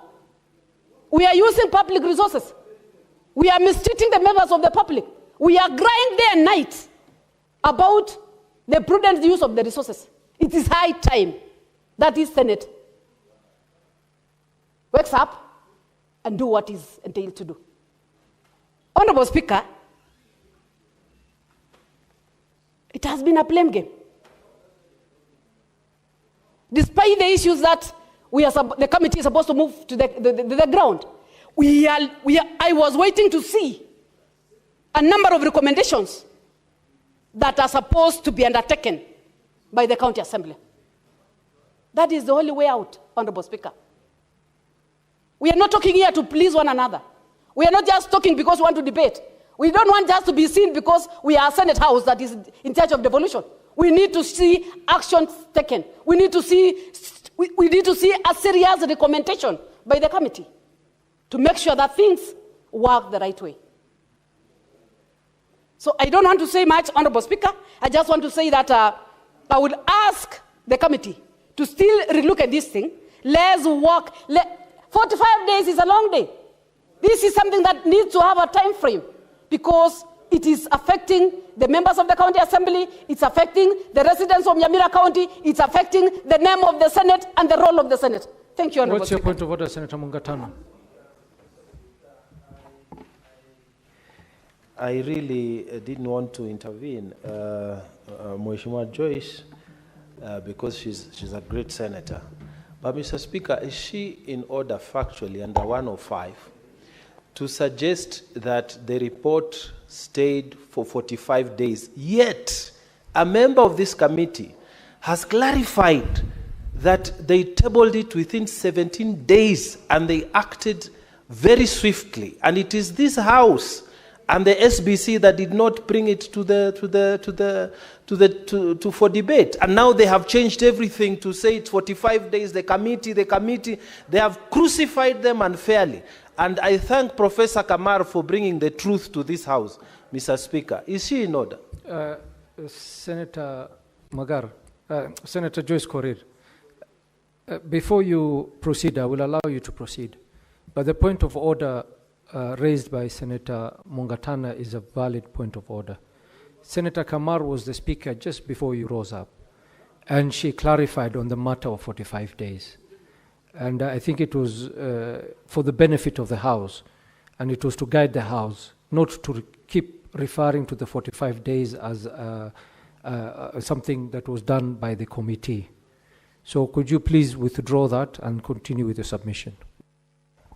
Yeah, thank you, Chair. Honorable Speaker, I will not withdraw. And the reason why I will not withdraw this, Honorable Speaker, is because the report is a progressive report. It's not a concluded report. It's still it's a progressive report. If it was a concluded report, then, Honorable Speaker, I would have withdrawn. It means the matter is still even taking more time than expected.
Yes, Honorable Senator Joyce Korir, the fact of the matter is that this matter was sent to the committee on 1st of April.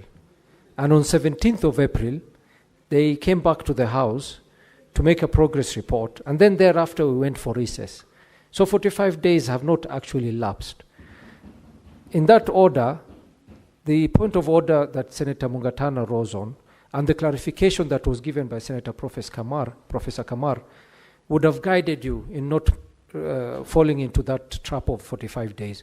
So I would ask you, and don't say you will not withdraw, because this is the order of the chair. If you don't withdraw, I will find you grossly out of order, and you might face the same fate as Senator Eddy faced this morning. So Senator Joyce Korir. Senator Joyce Korir. Hope, Honorable Speaker, is not a threat. No, I was guiding you. I was guiding you, even with the tone. It's a guide, but not it's a guide, it's not yes, a threat, Honorable yes. Speaker. Yeah, what I just want to say that I will withdraw the 45 days, but still, Honorable Speaker, that the only thing that has given life to this report is the amendment by Honorable Agenda. That is the only thing. Yeah, that is the thing.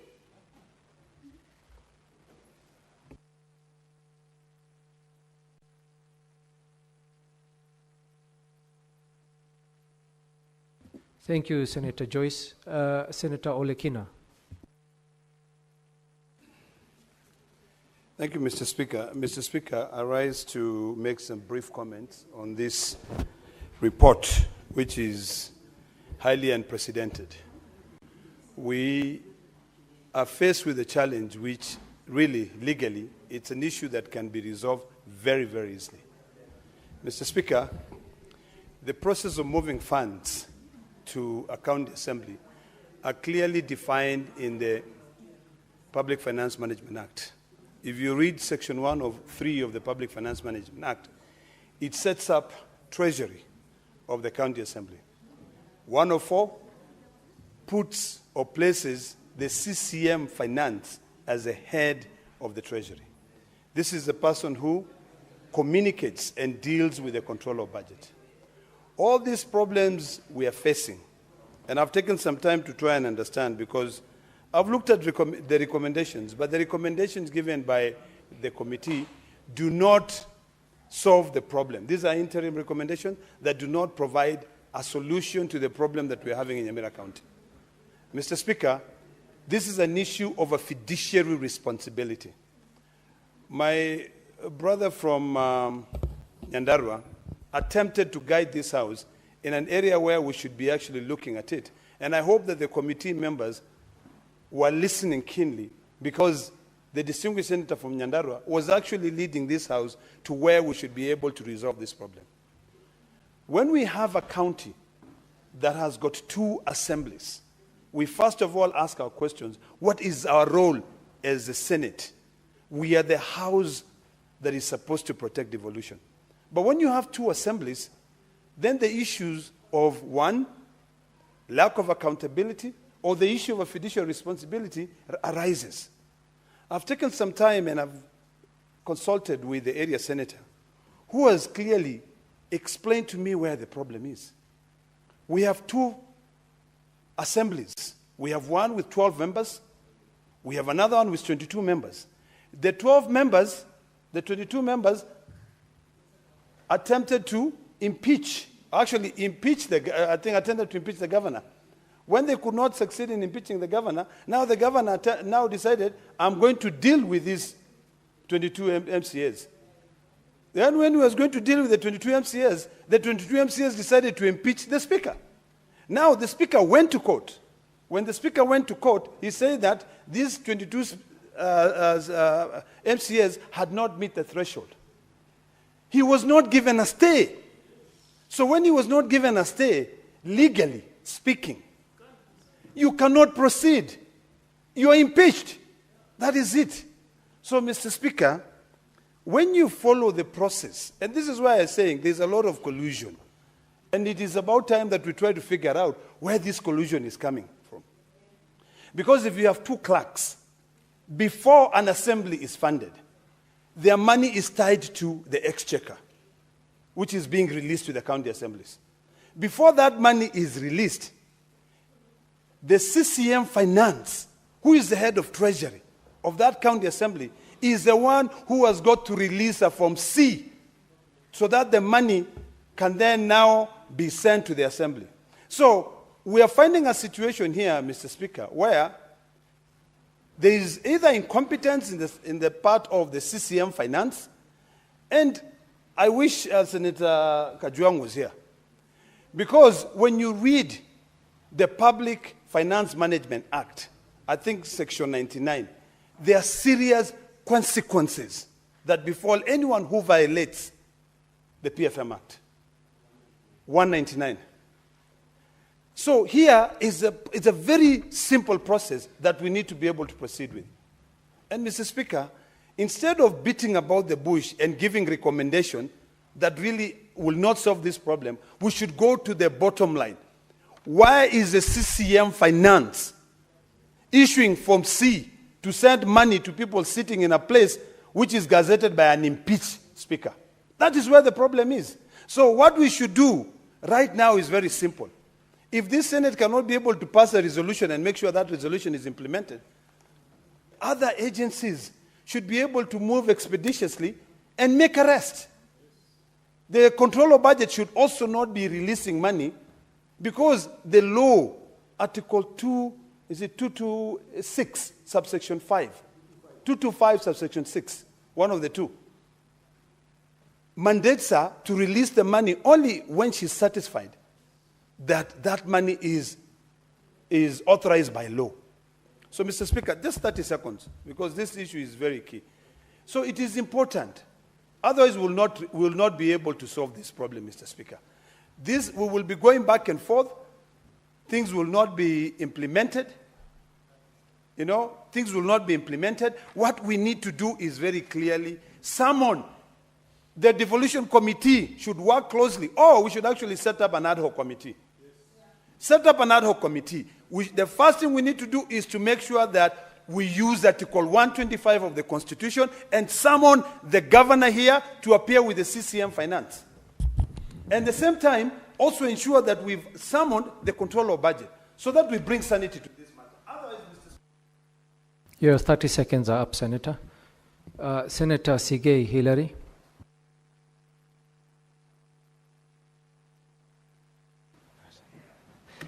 Thank you very much, Mr. Speaker. I also rise to support the motion as amended. And from the very onset, Mr. Speaker, I would like to, first of all, defend the committee.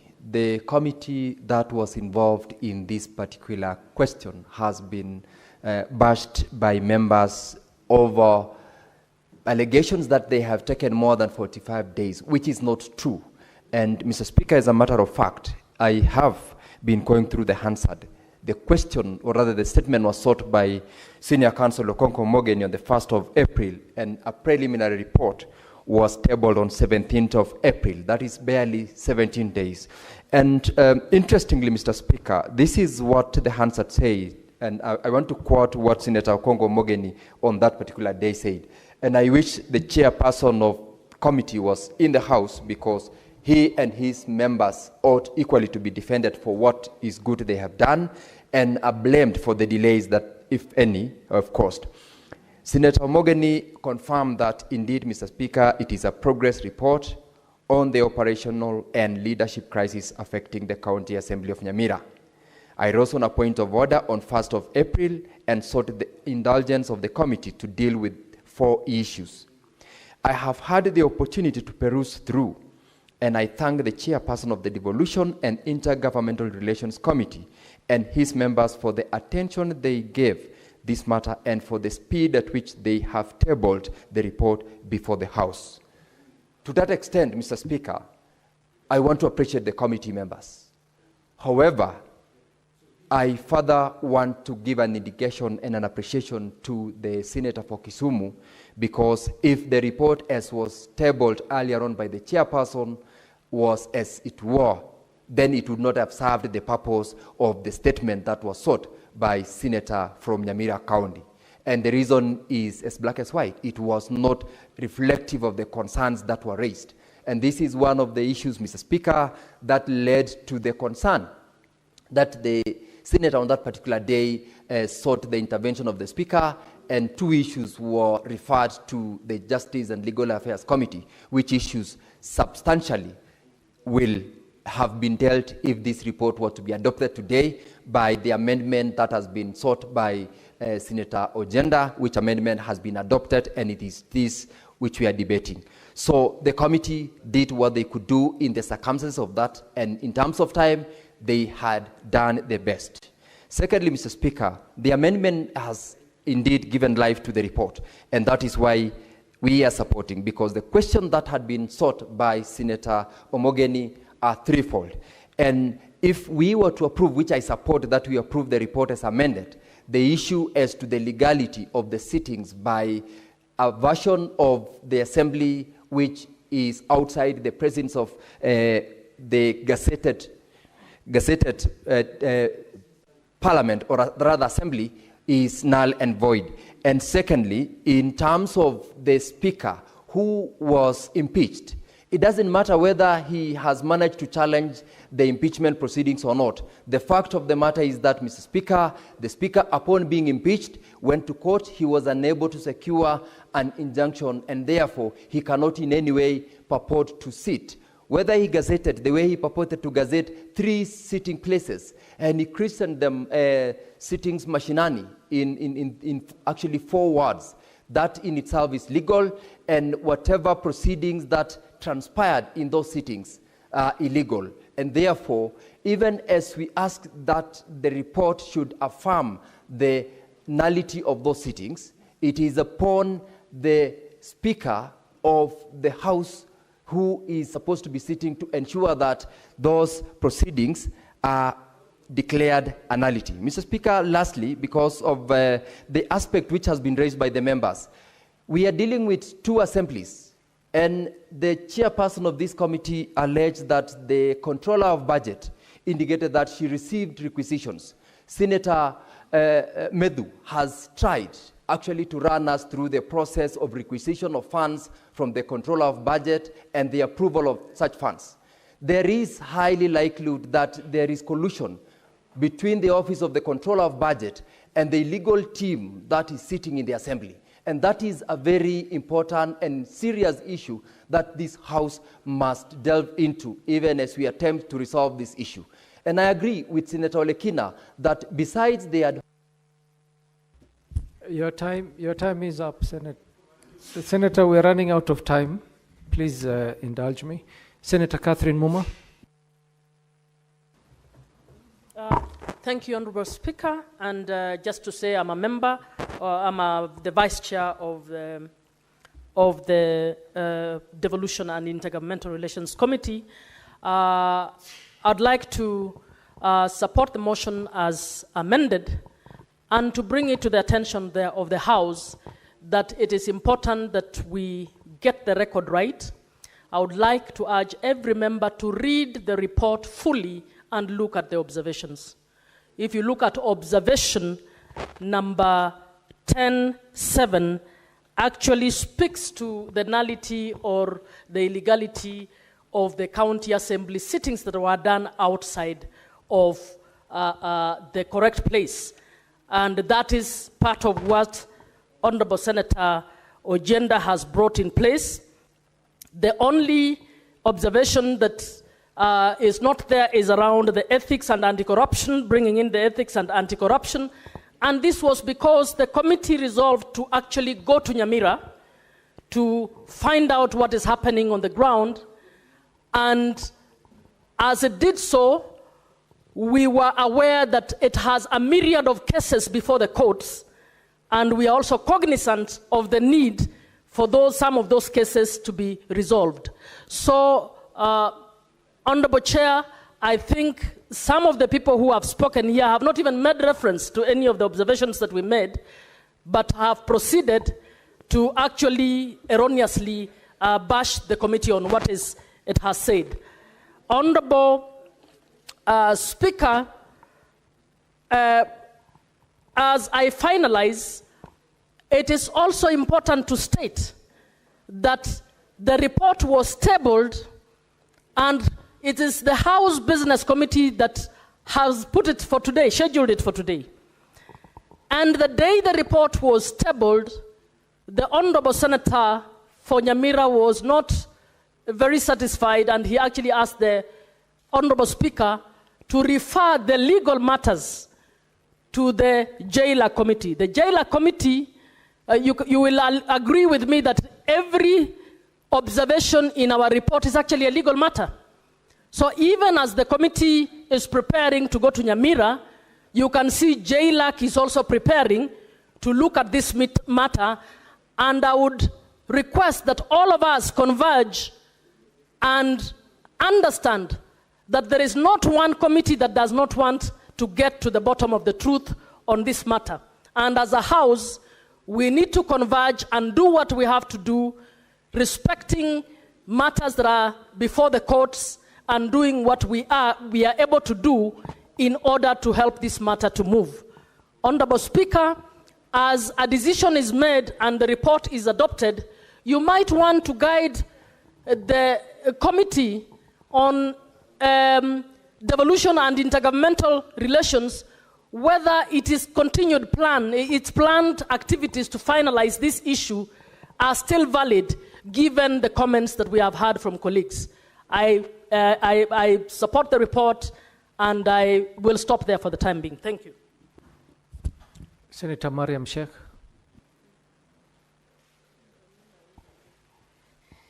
Thank you, Mr. Speaker, for giving me this opportunity. Mr. Speaker, I also rise to support the report as amended. Mr. Speaker, as much as we fight for semi-autonomous of the county assembly, Mr. Speaker, we don't encourage this kind of behavior for this county assembly.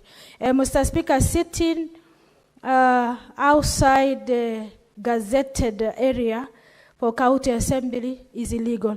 Mr. Speaker, I went through the reports, but the report is only showing the observation, what they have observed from the stakeholders, and without the amended reports, which has been given by the Senator Kisumu, the amendments, the reports will have been having no other actions. But when it is amended, it has a bit of action which can be taken to be taken action. Mr. Speaker, on the issue of facilitation of funds, Mr. Speaker, the controller of budgets cannot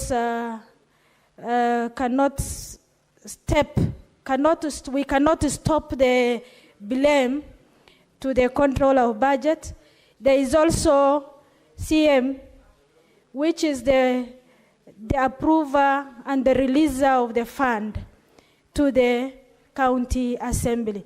Mr. Speaker, when they do the bunge mashinani, before even gazetted, it must be passed through motions by county assembly, so that there must be concurrency, that there must be a bunge mashinani.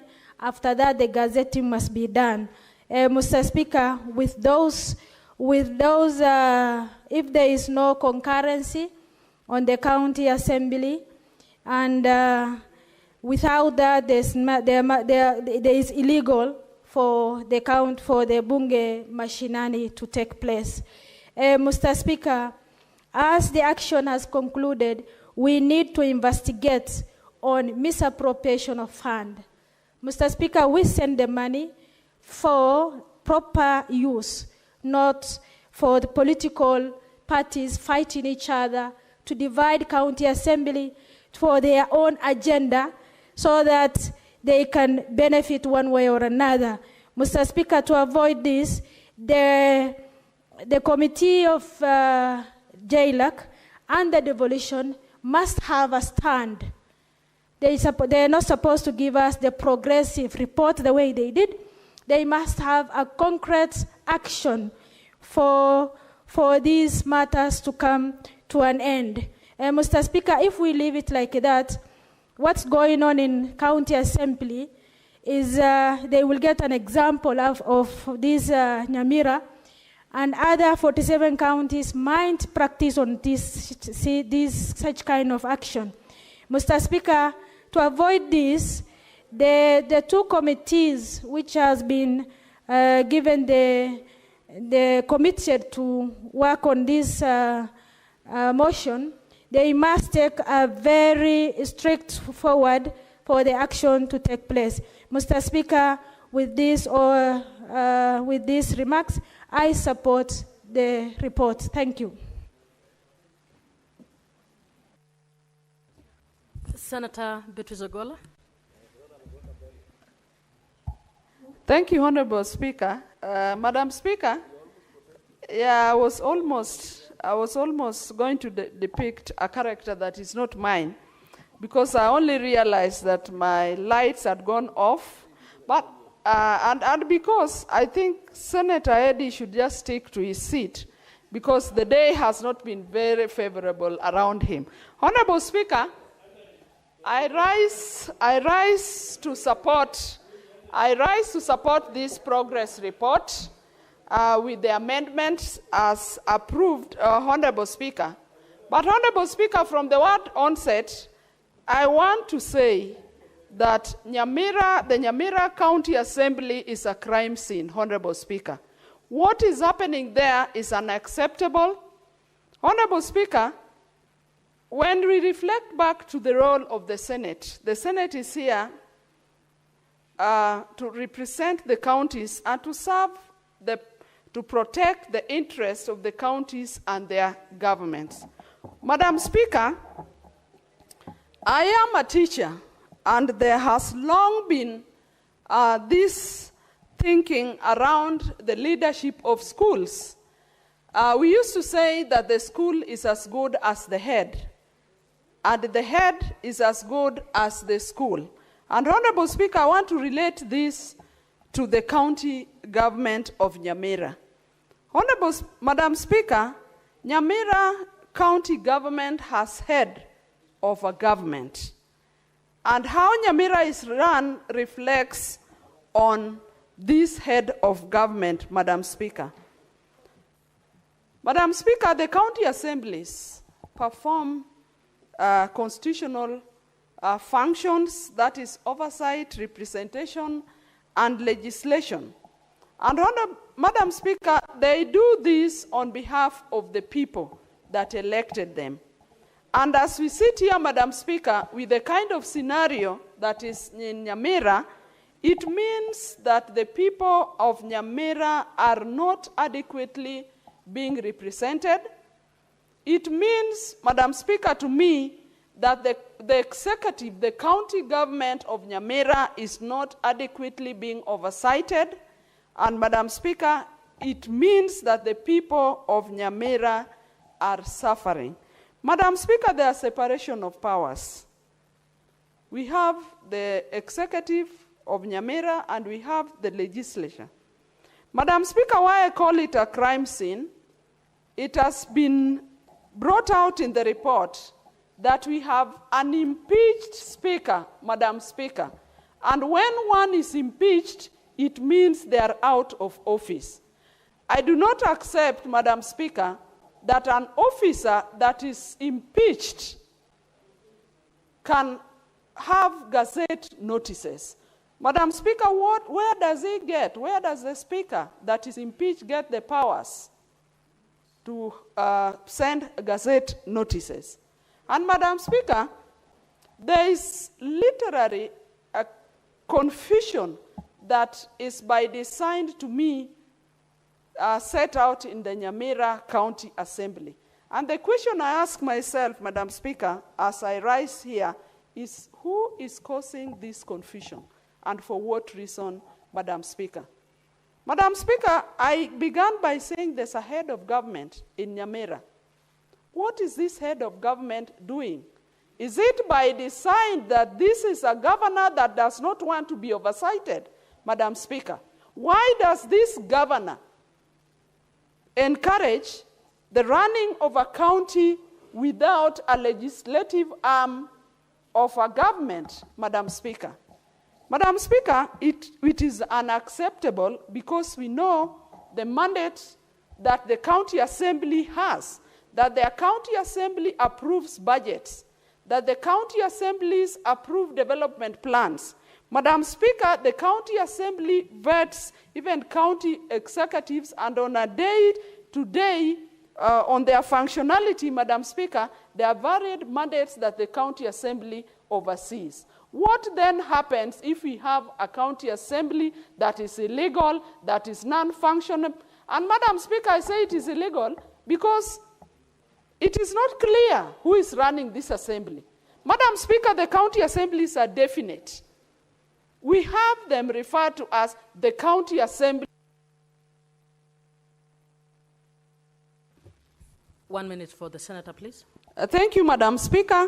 I also want to end by saying that, and by talking to the governor of Nyamira, put your house in order and let the county assembly of Nyamira run. Your time will come to an end, whether you want this assembly not to be disarmed.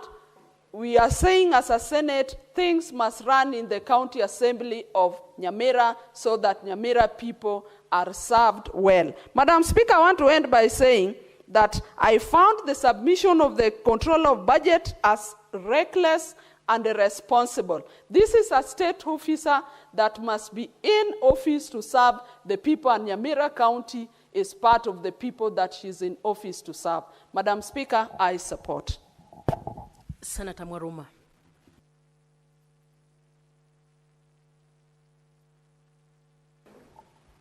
Asante Mheshimiwa Spika kwa fursa umenipa ili kuchangia na kuunga mkono moja kwa moja hii ripoti ya kamati kuhusu bunge ama serikali ya Nyamira.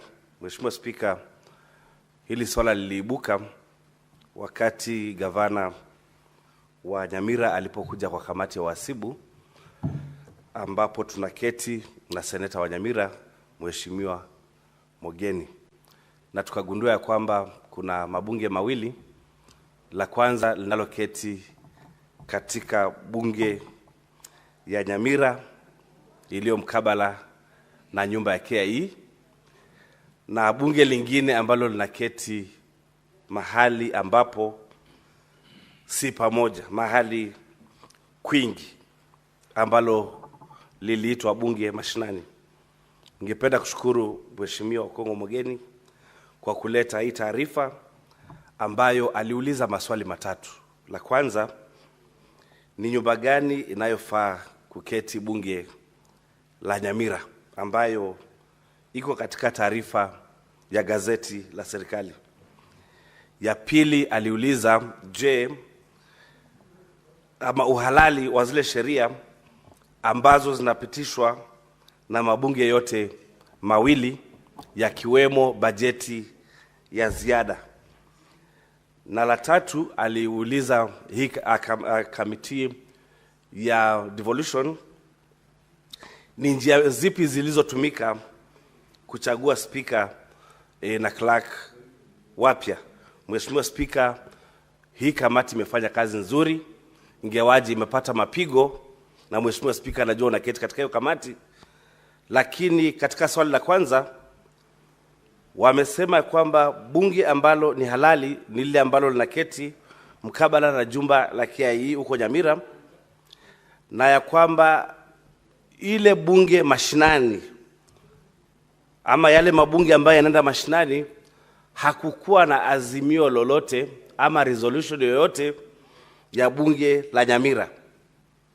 Na la pili, Mheshimiwa Spika, katika swali la uhalali ya zile sheria zinazopitishwa na lile bunge ambalo liko mashinani, Senator Mogeni, limejibiwa. You have an interest in listening. You are talking. Limejibiwa na ile mabadiliko katika mswada ya kwamba sheria zote zilizopitishwa na lile bunge ambalo si halali, basi zote ziwe si halali. Na nakubaliana 100% na hiyo amendment.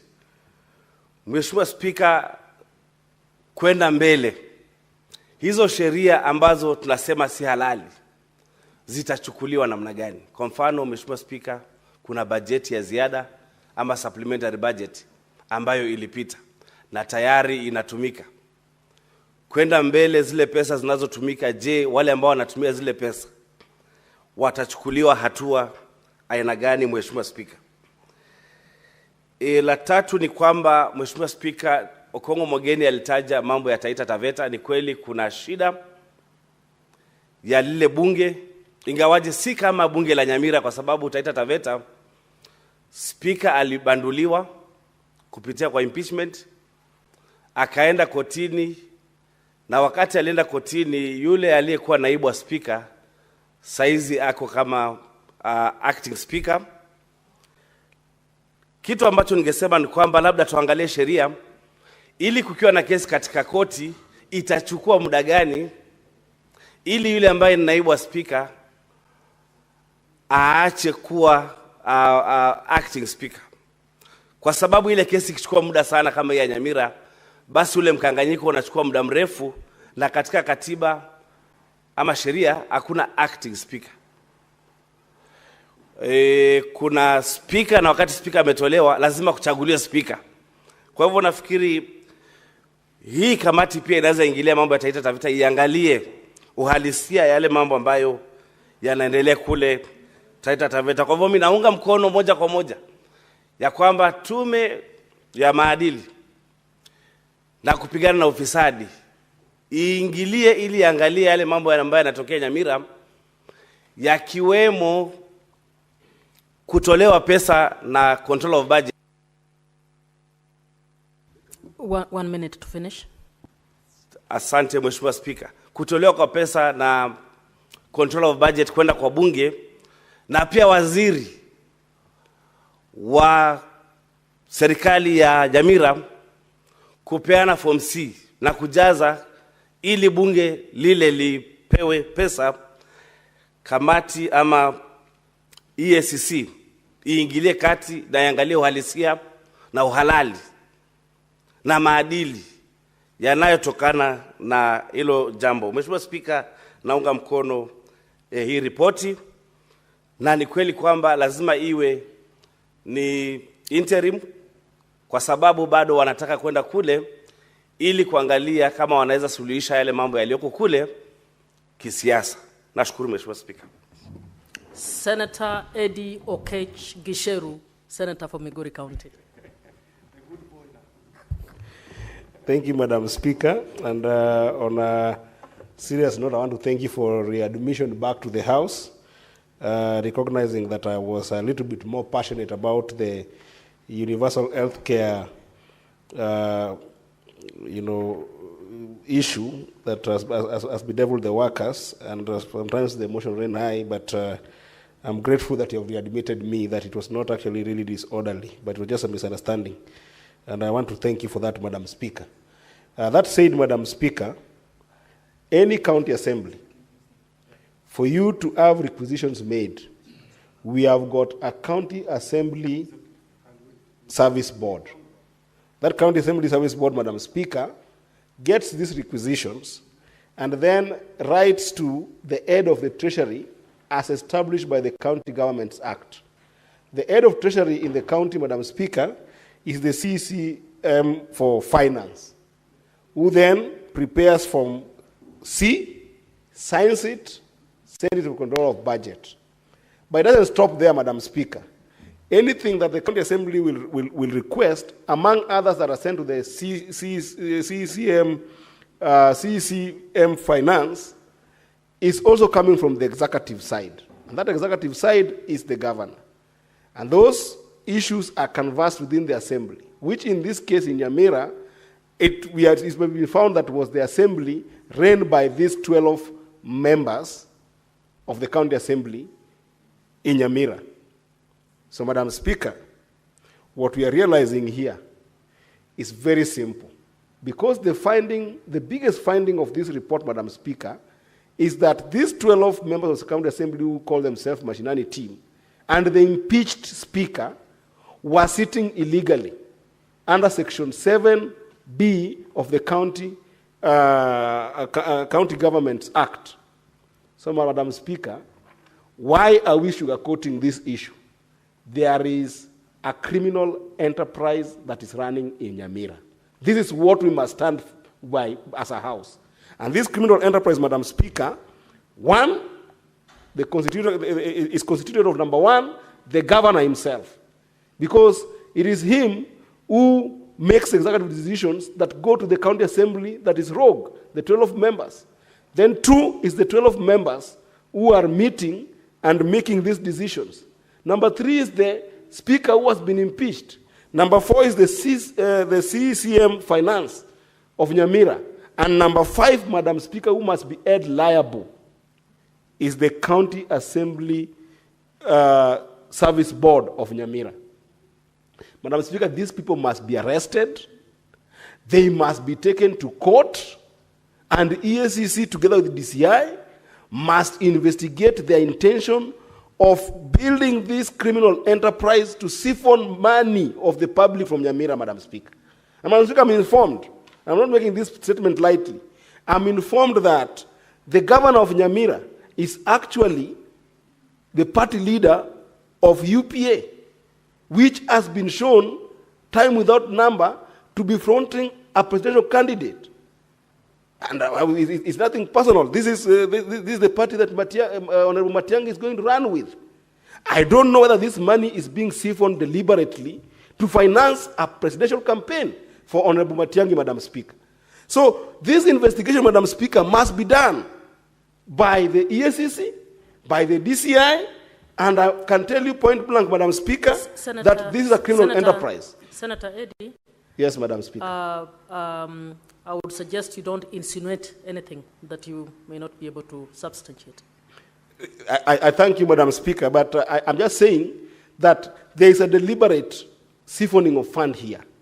Because all these people cannot be wrong to the extent that even the control of budget claims to be wrong, where the report says that the 22 MCAs have written to Madam Nyakango to inform her that these people are sitting illegally. So you can see that everybody who is mentioned here, Madam Speaker, I am insisting that it's a criminal enterprise because they cannot say that they're ignoring the law right from the County Assembly Service Board all the way to these MCAs. This matter must be treated as such, and we must enhance the amendments of Senator Ojienda to make sure that there is a criminal liability on the heads of these individuals, because that is what it is. I thank you, Madam Speaker. Senator Tobiko.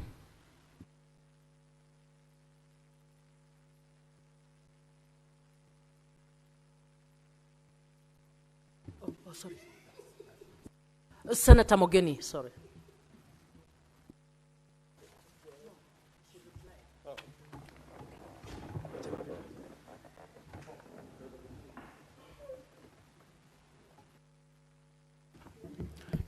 Madam Speaker, I want to begin by thanking all the senators who have made a contribution towards the motion that is on the floor of the House, Madam Speaker, and I would like to emphasize only two things. Madam Speaker, you are a member of the Devolution Committee, and you know, Mr. Speaker, that even the law that was cited, Madam Speaker, even the law that was cited in gazetting sittings outside the County Assembly premises was lacking in any legal basis. Madam Speaker, the Speaker cited Article 126(1) of the Constitution. And Madam Speaker, you and I know that Article 126(1) makes reference to sittings of Houses of Parliament.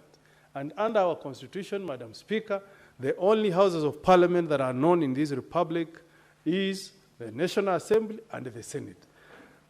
Issues dealing with sittings of any county assembly outside the gazetted premises is governed by the provisions of Section 2B of the County Government Act, which requires the county assembly to put a motion on the floor, pass a resolution, Madam Speaker, before they proceed to sit in any sittings outside the county assembly gazetted premises. So I agree with the committee, Madam Speaker, when you make a finding at page 29, Roman 7, that any sittings that may have been held contrary to the provisions of Section 7B are invalid and contrary to the law. And I think, Madam Speaker, the amendment of Senator Ojienda is simply to bring that finding of the committee to be part of the interim committee recommendation. So it does not go contrary to the findings of the committee. Two, Madam Speaker, it seems, Madam Speaker, that the county government, the county assembly of Nyamira, together with the county government of Nyamira, are running a criminal enterprise. There is no way, Madam Speaker, you can use a team of 12 MCAs to sit outside the gazetted premises, pass a budget where you saw the report that was brought by the other 22 MCAs, where, Madam Speaker, it is alleged, and I'm using the word carefully, it's alleged that the governor is supporting some companies that are associated with a certain clique of MCAs that are aligned to him. Madam Speaker, that does not support devolution. You had allegations being made that businesses that are supposed to be done by youths in the county government of Nyamira are being done by companies associated with a clique of a few MCAs. We have a role, we have a duty, Madam Speaker. We have an obligation as a Senate to defend devolution and also protect the resources that we send to our counties. I fully agree with the recommendation that have been made by the amendments that were introduced and that have been approved by the House, that EACC, DCI should pitch camp in Nyamira, Madam Speaker. When you see this confusion being created by the governor himself, because he's the one, Madam Speaker, as you heard from the other team of MCAs, who opts to send the approval of the budget to the group that illegally sits outside the county assembly premises. Madam Speaker, if we allow this to happen, then it's better we should have remained with the former pre-2010 Constitution. Because, Madam Speaker, the 2010 Constitution was supposed to address issues of impunity. What impunity can we talk of as a Senate, other than a situation where, Madam Speaker, an county assembly holds sittings outside the parameters of the law, goes on to process a budget, an appropriation is done, and money is withdrawn, and we don't see arrests, Madam Speaker? That is the highest level of impunity. If it can happen at the county assembly, Madam Speaker, the national government will also employ the same tricks, where we will say a team of members of National Assembly can go and sit somewhere else, pass a budget, and then money is withdrawn, Madam Speaker. I urge, Madam Speaker, the government institutions that have been cited in this recommendation, EACC and DCI, to move to Nyamira as soon as yesterday, Madam Speaker. Conduct investigations, Mr. Speaker, where arrests have to be made, let them be made, Madam Speaker, and those who must face the full force of the law should face the full force of the law. Madam Speaker, we are here to protect devolution. I have nothing personal against any group of MCAs in Nyamira.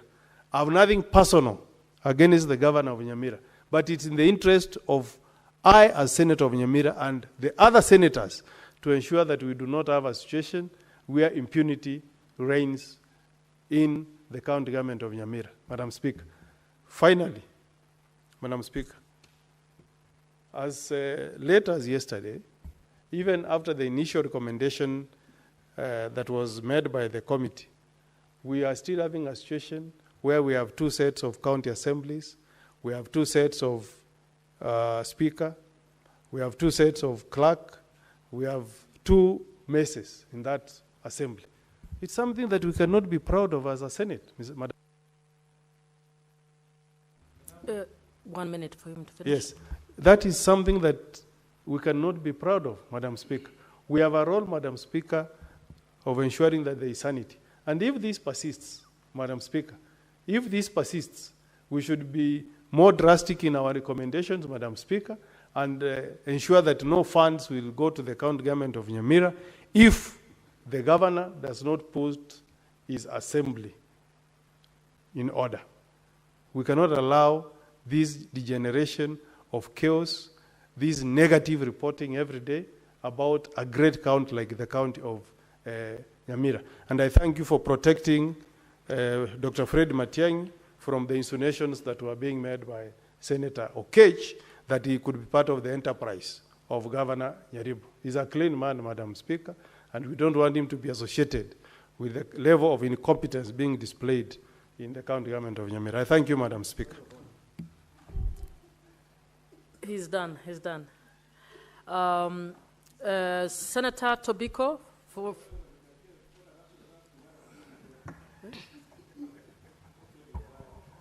No. There's no other senator, so Senator Tobiko is actually replying on behalf of the committee. Yeah. Thank you, Madam Speaker. Madam Speaker, thank you for giving me this opportunity to reply on behalf of the chair and on behalf of the committee, Madam Speaker. Madam Speaker, the situation in Nyamira is complex. Madam Speaker, as the House has now heard, that the County Assembly is divided into two, a group that is holding meetings outside the usual chamber, and another team, Madam Speaker, with a speaker, an MCA, a sitting MCA purported to be a speaker, Madam Speaker, and even court rulings that seems to complicate the situation further. Madam Speaker, let me say, members of the Committee of Devolution have listened carefully to the contributions of members. Madam Speaker, and for the comfort of the many members who have spoken and spoken passionately, the committee will take into consideration the views of members before doing the final report, Madam Speaker. And the committee is fully committed to protecting devolution, Madam Speaker, solving amicably disputes in the devolved units, Madam Speaker. Madam Speaker, it is, I'm sure it has come to the knowledge of this House that it's not only in Nyamira that we have had very complicated situations. We successfully brokered a peaceful situation in Trans Nzoia. Madam Speaker, the committee will work closely with JLAC on the arising legal issues. And Madam Speaker, I believe this House collectively, because the committee only sits on behalf of this House will collectively find a solution for Nyamira and for the other county assemblies or county governments that are having issues. And so we are determined, Madam Speaker, to listen to every view that has been given on this floor, and also will work very closely with JLAC, Madam Speaker. And for very obvious reasons, Madam Speaker, I will ask that the question be deferred to an appropriate time, Madam Speaker. Thank you very much. It is so deferred. Next order. Senator Moruma? Yeah, thank you, Madam Speaker. When I was presenting, I did mention the issue of Taita Taveta, and I would request you, maybe using the standing orders, not limited to standing order number 1, if you can direct that the Committee of Devolution follows up on the issue of County Assembly of Taita Taveta, because the acting Speaker is acting for a while, and we need to know if how they are working really is legal, and we also get a report to that effect, Madam Speaker, all in the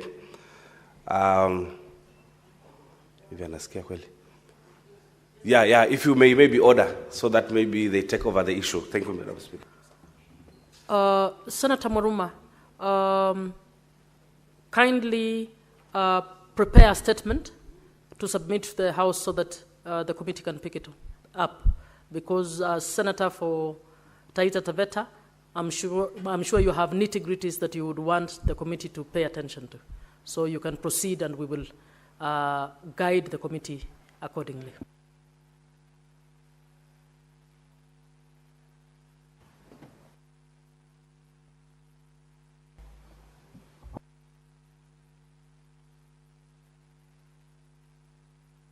Honorable members, we defer order number 8, 9, 10. Next order. Order number 11, the Creative Economy Support Bill, Senate Bills number 30 of 2024, second reading, resumption of debate. Senator Sigei.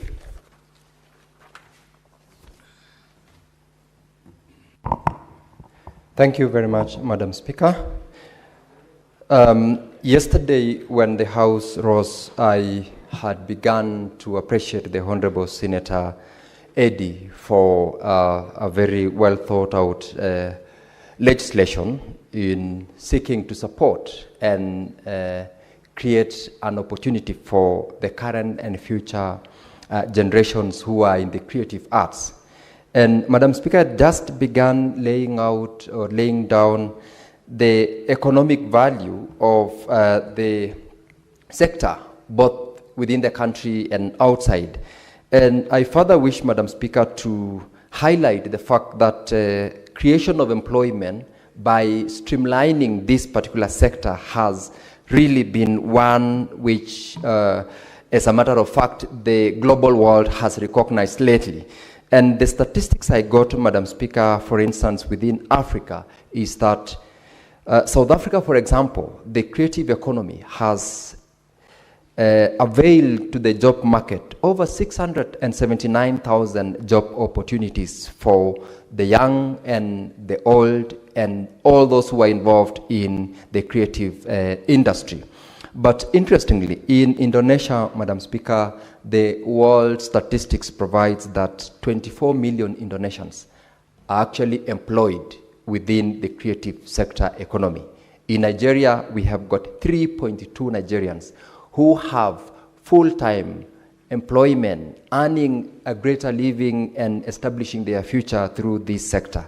3.2 million, Madam Speaker, is such a great number that this particular legislation, the moment it streamlines the way we deal with those involved in this sector, we will be meeting the Kenyans by, on the one hand, ensuring that the Kenya Kwanza agenda of establishing an opportunity for the youth, this is one of the areas which we will. And I appreciate Senator Eddy for recognizing that this sector needs to be needs a law to establish its procedures on how to manage, how to register, how to enhance growth, and by extension, how to unleash the full potential that is available in terms of identifying and nurturing those talents and also making sure that they monetize those talents and enhance the sustainable nature of this sector.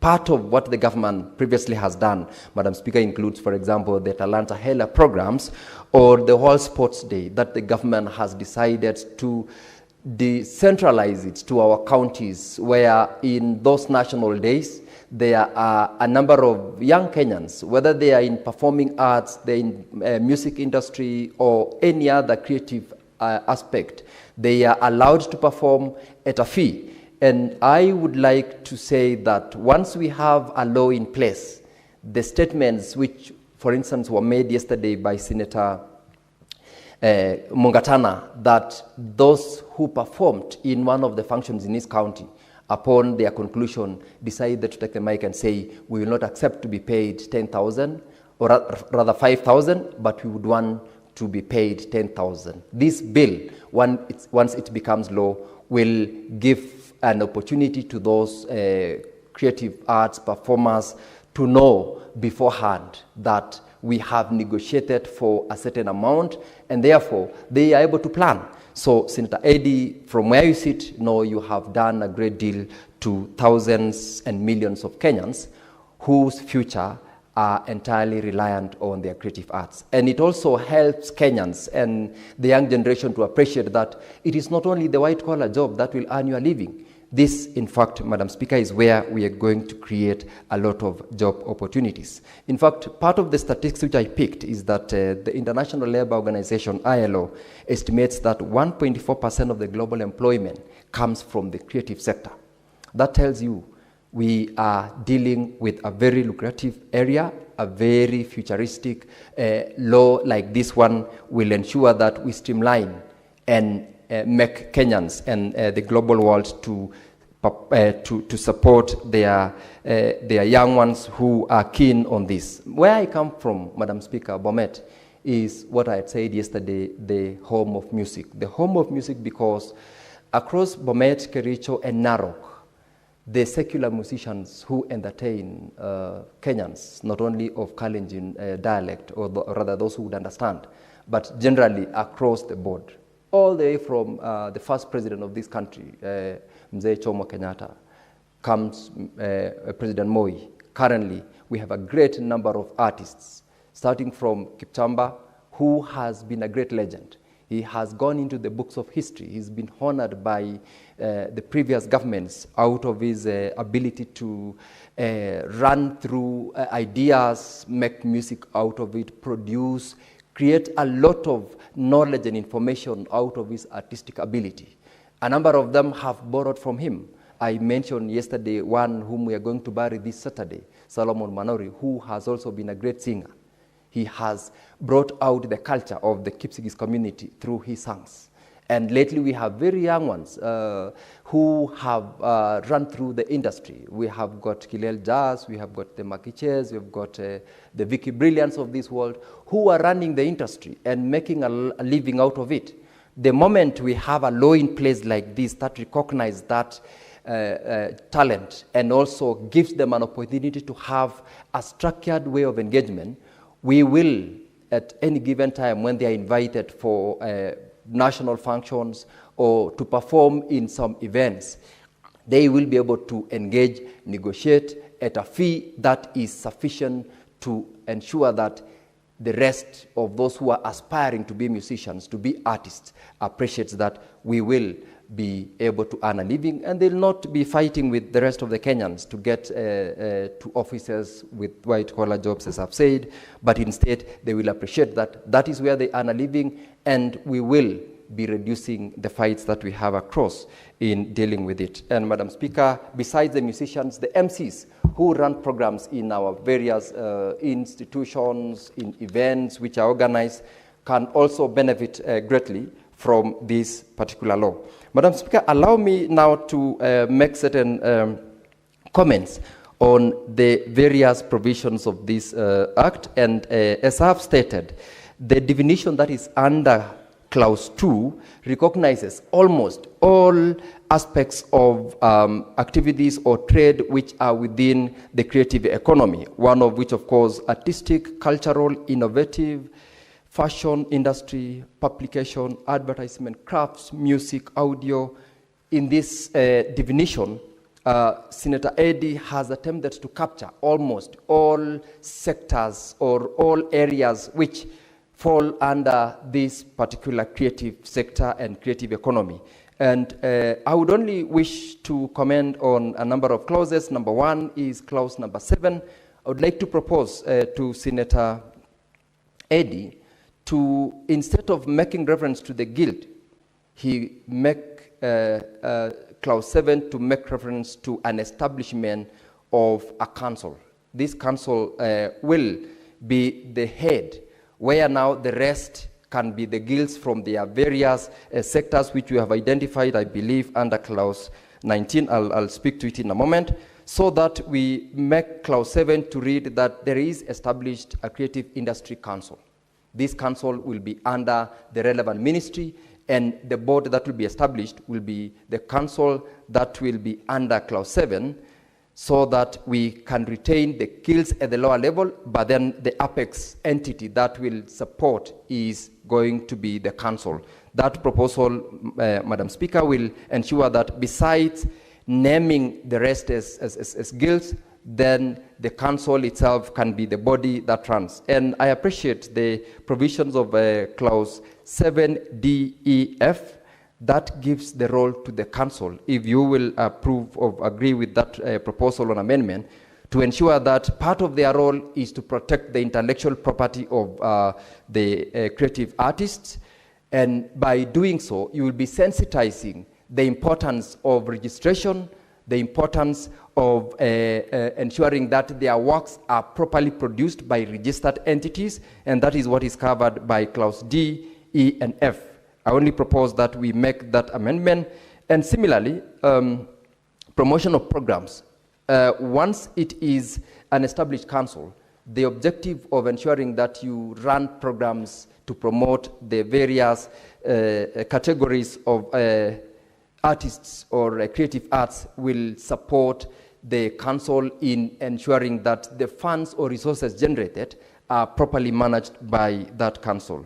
Clause 8, which gives the board, in this case, or rather the guild that gives the advice to the board. You have proposed that a membership of 9 members be created. One being a member nominated by the film industry.